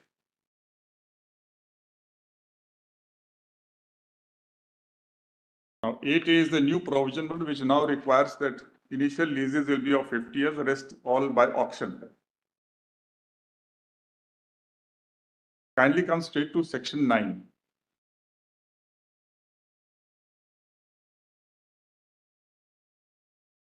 The holder of mining lease granted before the commencement of this act shall, notwithstanding anything contained in the instrument of lease or in any law in force at such commencement, pay royalty in respect of any mineral removed or consumed by him or by his agent, manager, employee, contractor, or sub-lessee from the leased area after such commencement at the rate for the time being specified in the second schedule in respect of that mineral.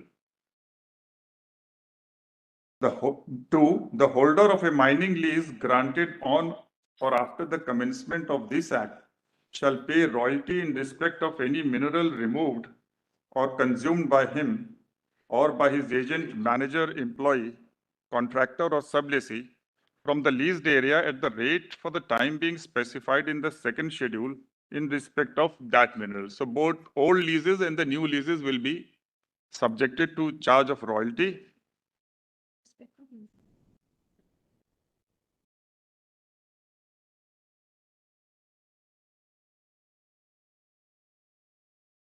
The only exception with regard to coal is 2A, that to the extent the workmen consume coal for their own purposes, subject to limitation, royalty will not be charged. And 3, subsection 3 says, the central government may by notification in the Gazette amend the second schedule so as to enhance or reduce the date at which royalty shall be payable in respect of any mineral with effect from such date as may be specified in the notification, provided that the central government shall not enhance the rate of royalty in respect of any mineral more than once during any period of 3 years. So that then is the provision of royalty, and 9A. Royalty is not defined under that. No. It's not defined. No.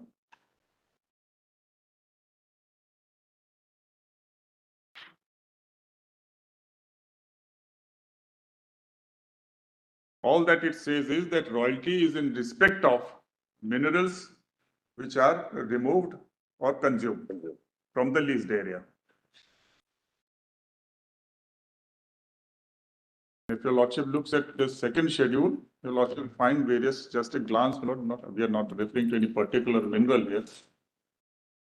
But the second schedule has a detailed list of different minerals, different rates, ad valorem,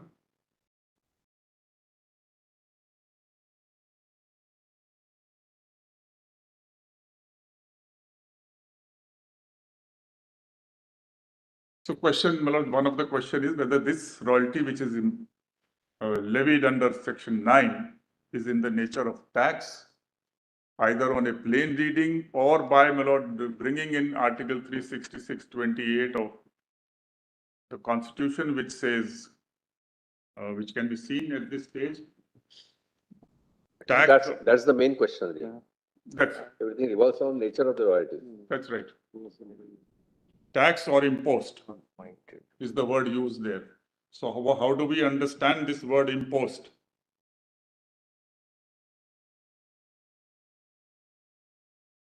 Kindly have a look at section 366, Section 360. article 366, 28.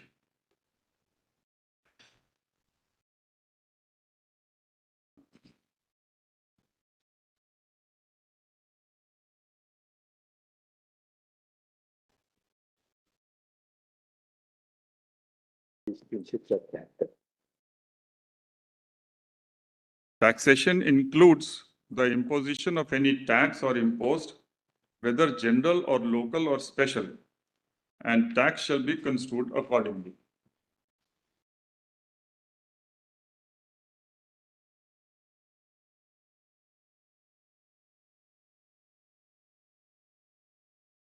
So one question is, how do we look at this word imposed as something completely different from the word along with which it occurs, namely that it should be in the nature of a tax.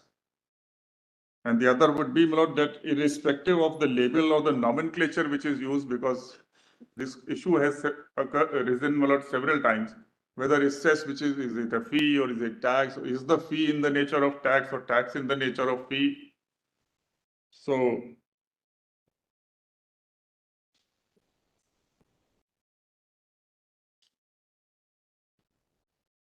What is the implication of holding it one way or the other?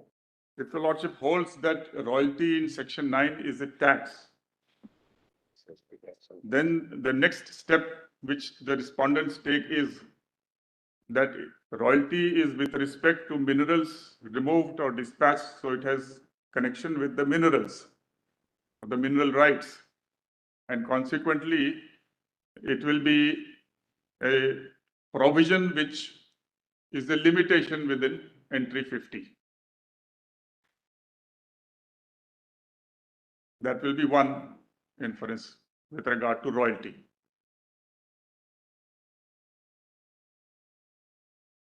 So it will be, therefore the question arises, if we treat this as a tax, then it becomes a case on a plain reading of 9, 1, 2 and 3, where Parliament has arrogated to itself the power to impose tax.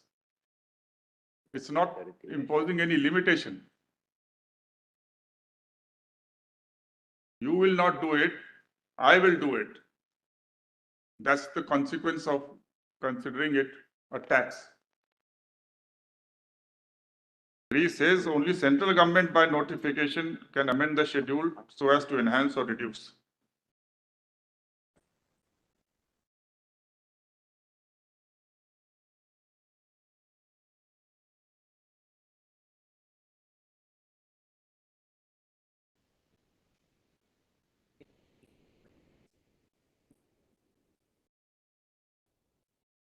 So the Parliament then will not be limiting the state's power, but will be assuming the power to itself to fix, to enhance, to reduce. And that's how the word limitations, the ambit of the word limitation itself becomes an issue. Yes.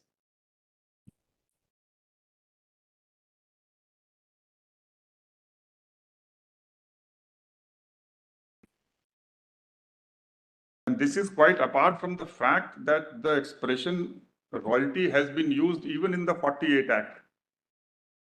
When the Parliament was mentioning both royalty and tax side by side. Right. But now your lordship will not find any provision which imposes a tax. It does not use, except in the case of recovery, that is section 25.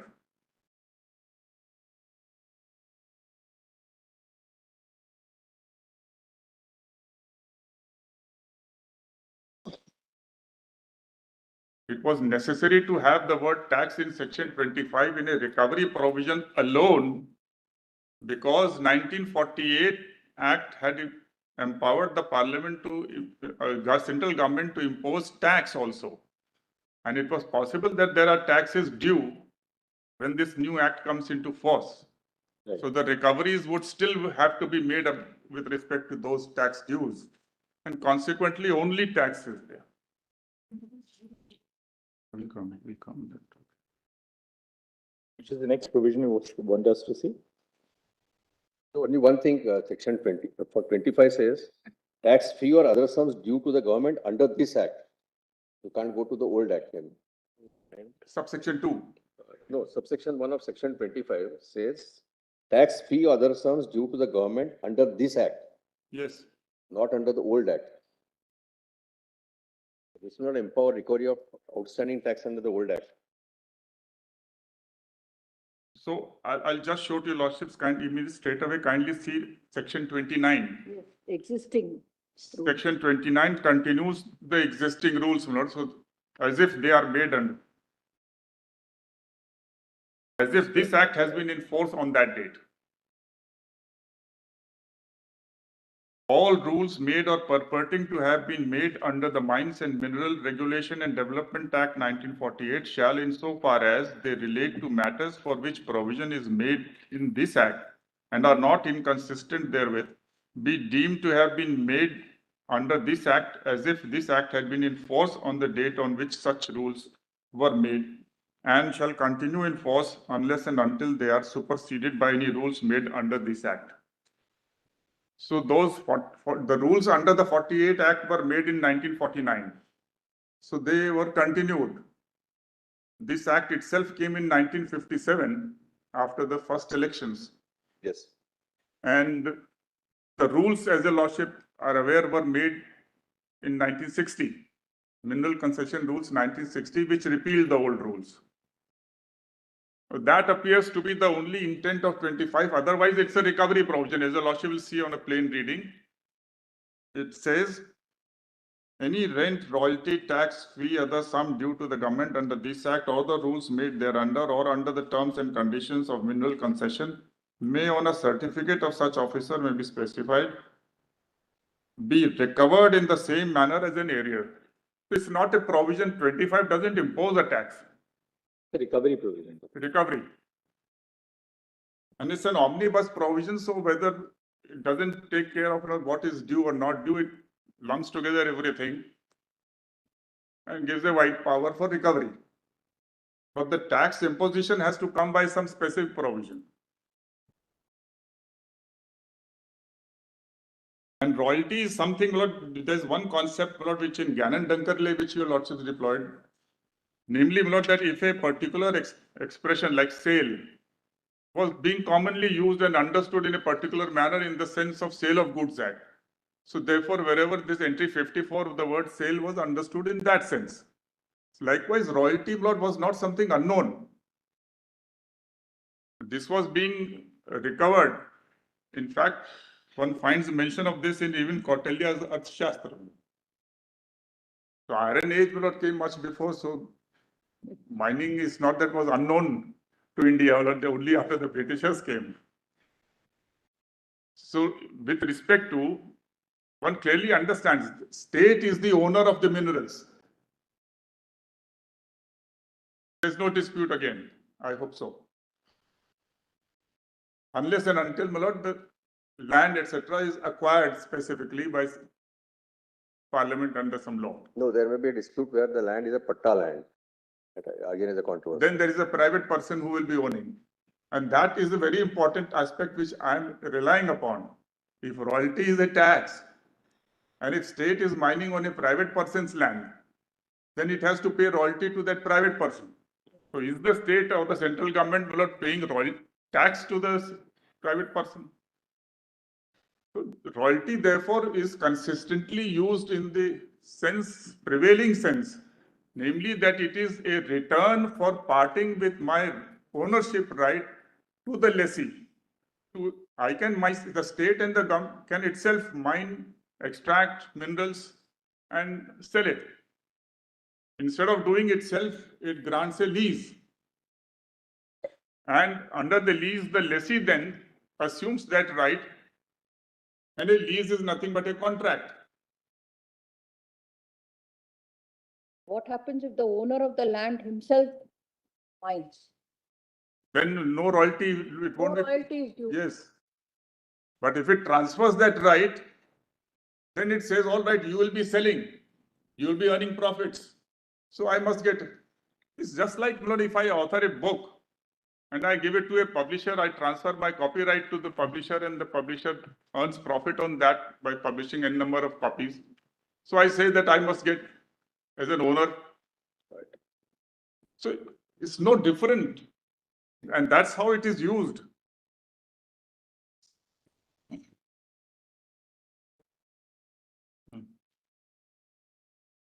Now see also 9A, which is dead rent.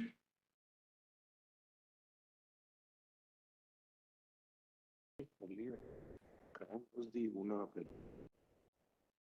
9A, dead rent. It is intricately connected with royalty because if somebody doesn't mine, even then he has to pay dead rent.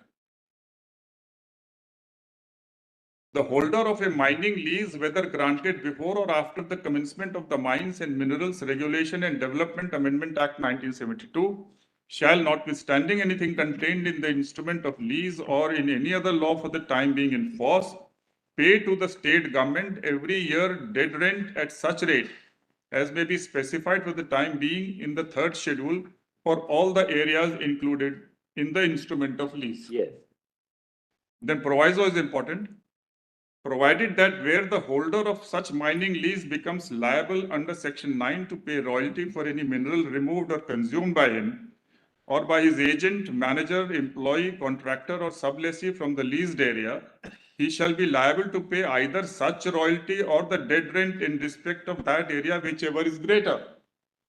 So if the mineral dispatch result in a royalty which is lesser than the dead rent, then you have to pay dead rent. If you don't mine at all, you still have to pay dead rent. So that's the price which I am asking for myself, for them, namely the state, because the land has mineral and has been given to you for purposes of certain activity. So dead rent assures a minimum return and royalty may be a higher return or a lesser return. But only one of the two is payable, whichever is greater.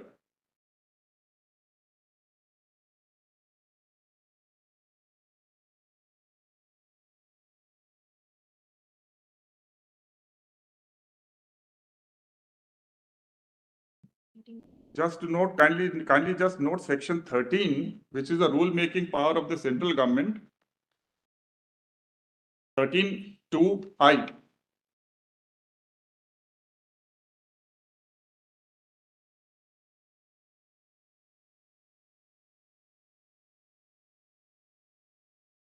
Empowers rules for making of rules for regulating the grant of mineral concession. And then 2(I), some specific illustrations. One is, I is the fixing and collection of fee for mineral concession, surface rent, security deposit, fines or other fees or charges, and the time within which and the manner in which the dead rent or royalty shall be payable. So the manner, the rate is etc. fixed under 9, dead rent under 9A, and the manner of payment. Now section 15(1)(a) small g is for minor minerals and the state has power to make rules.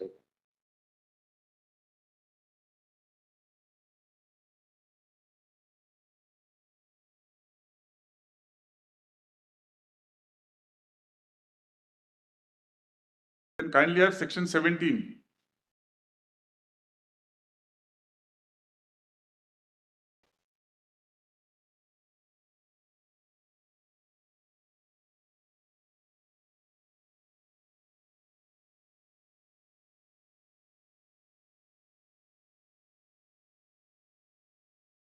As the caption of above section 17 shows, it's a special powers of central government to undertake prospecting or mining operations in certain cases. Subsection 1 of section 17 says provisions of this section shall apply in respect of land in which the minerals vest in the government of a state or any other person.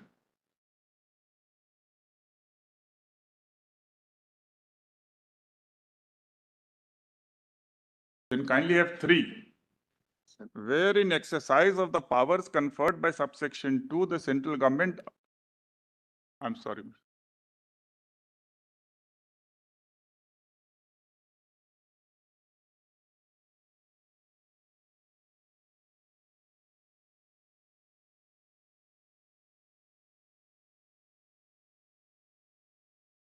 Where in exercise of the powers conferred by subsection 2, the central government undertakes reconnaissance, prospecting or mining operations in any area, the central government shall be liable to pay reconnaissance permit fee or prospecting fee, royalty, surface rent or dead rent as the case may be, at the same rate at which it would have been payable under this act if such reconnaissance, prospecting or mining operations had been undertaken by private persons under a mineral concession. Now, if we treat royalty as a tax, then it will be a strange case of the government paying tax to the private persons. Therefore, royalty under this act cannot be understood as tax. It has to be understood as a return. Because the land belongs to and mineral belong to the private person, to the private person you have to recompense him by paying a return which you are yourself charging.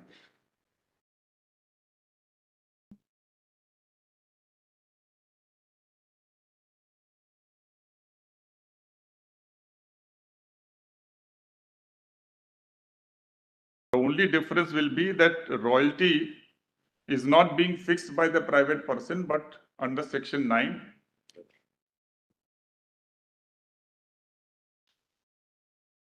But that's a matter of regulation. Now 17 capital A, reservation of area for purposes of conservation. The central government, with a view to conserving any mineral and after consultation with the state government, may reserve any area not already held under any prospecting license or mining lease, and where it proposes to do so, it shall by notification in the official gazette specify the boundaries of such area and the mineral or minerals in respect of which such area will be reserved.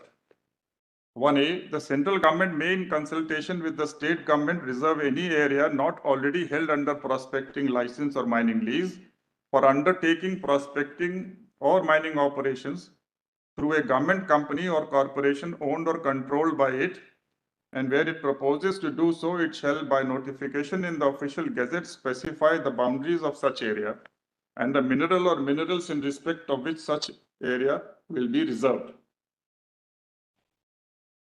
With this, if your lordship sees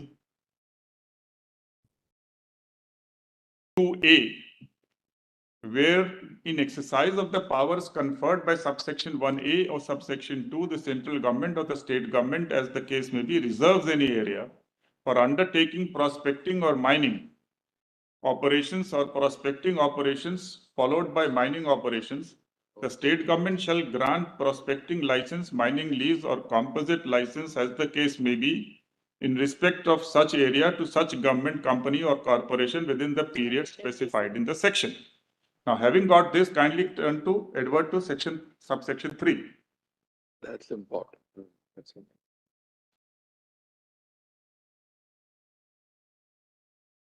Although 2C also envisages some payment not on account of this, but pertinent is 3, subsection 3, where in exercise of the powers conferred by subsection 1A or subsection 2, the central government or the state government, as the case may be, undertakes prospecting or mining operations in any area in which the minerals vest in a private person, it shall be liable to pay prospecting fee, royalty, surface rent or dead rent, as the case may be, from time to time at same rate at which it would have been payable under this act if such prospecting or mining operations had been undertaken by a private person under a prospecting license. So where the minerals are vesting in the private person, it makes sense that if it is a return for the parting of the ownership right to extract minerals and sell them, then it's a consideration virtually. As in the case of Excise Act, my lord, they say that it was a privileges part, or in the case of Spectrum, my lord, which is owned in trust by the central government. So they can charge a, like, call it license fee, royalty, etc. They are all considered to be consideration. A share, I would put it, my lord, as a share in the mineral value.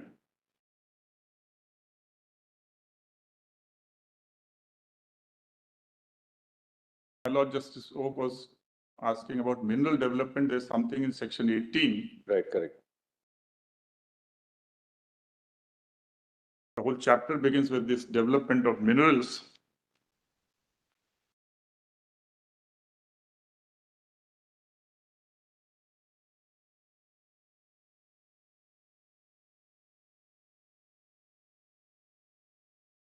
Opening of new mines, excavation, collection of minerals taken by owners of mines for purpose of beneficiation, new borings, shaft sinkings.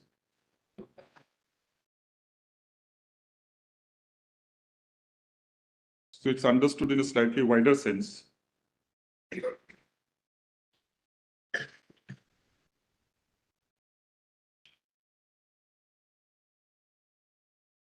Can we have section 21, of course, is penalty, but if somebody unlawfully mines, under subsection 5, he will still be subjected to payment of rent, royalty, or tax, as the case may be.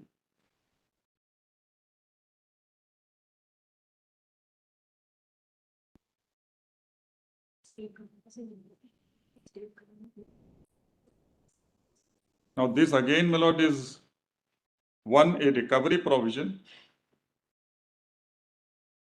And here, my lord, after the word tax, your lordship will find as the case may be. Where, Mr. Advedi? 21? 21(5). Right.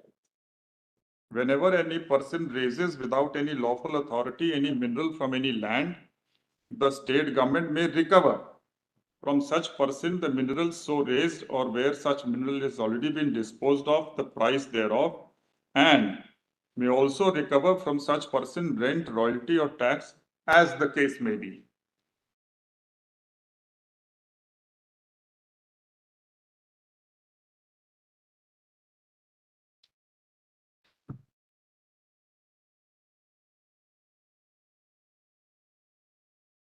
Then is section 25, which is one of the provisions relied upon by the respondents.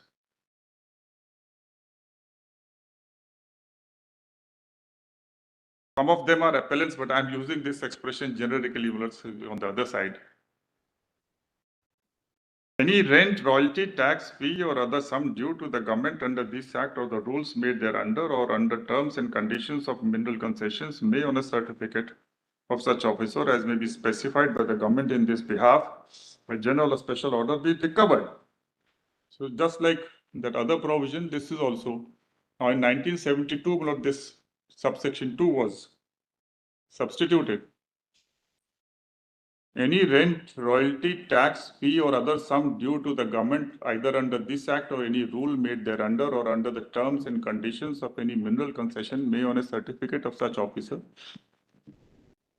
So again, a recovery provision after 72, but it continues to use the word tax. The nature is recovery.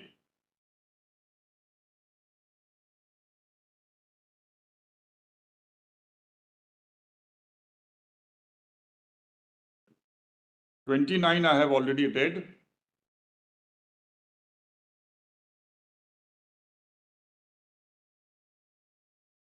And 33 may be seen, which is also the last section of this act. All acts of executive authority done, proceedings taken, sentences passed under the Mines and Minerals Act 1948 with respect to regulation of mines and development of minerals during the period 26 January 50 and ending the date of the commencement of this act, the government or by officer of the government or by authority in belief or purported belief that the acts, proceedings or sentences were being taken or passed under the said act shall be valid and operative as if they had been done, taken or passed in accordance with law. So even if there was some irregularity or something, there's still. Now, apart from this, there is no other provision which levies specifically any tax. Your Lordships have seen that royalty is payable even by the government to the private person, which is something which India Cement did not note at all.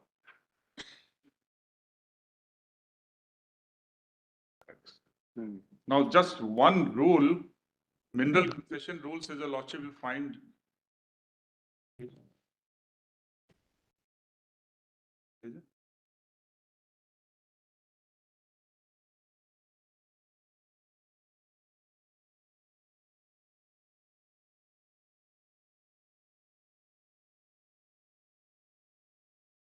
Page 897,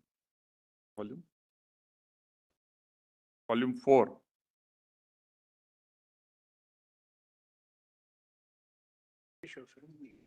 The 1960 rule.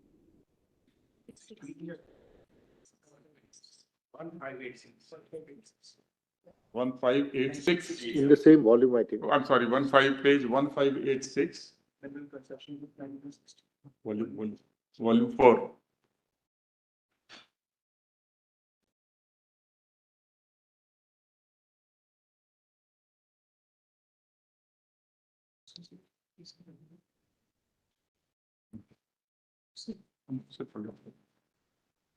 Kindly have rule 64, capital A, which is old. Follow my. Page किसने rule 64 है?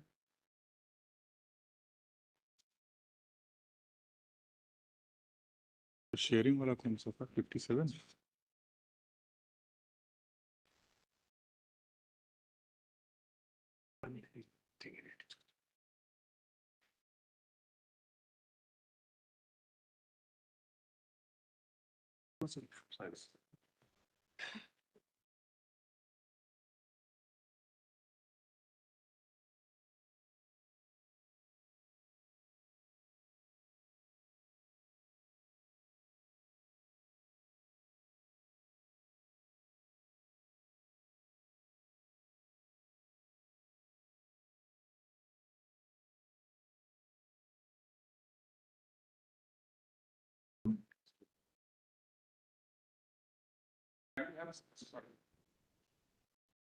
Lunch.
Authority, my lord, is the central government. Kindly see chapter 4 of the Mineral Concession Rules 1960.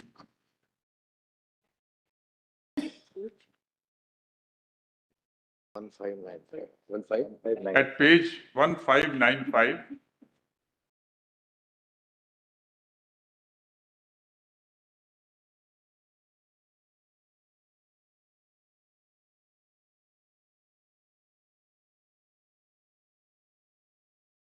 Please see the caption, grant of mining leases in respect of land in which the minerals vest in the government.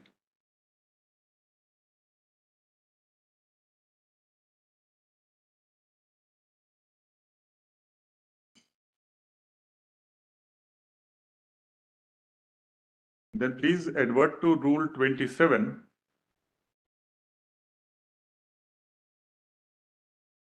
C, 1C, 27, 1C. The proviso. The proviso says, provided that the lessee shall be liable to pay the dead rent or royalty in respect of each mineral, whichever be higher in amount, but not both. 27, is it? Yeah. 27. 1601. Yes, 1601. 1601. 1600 starts.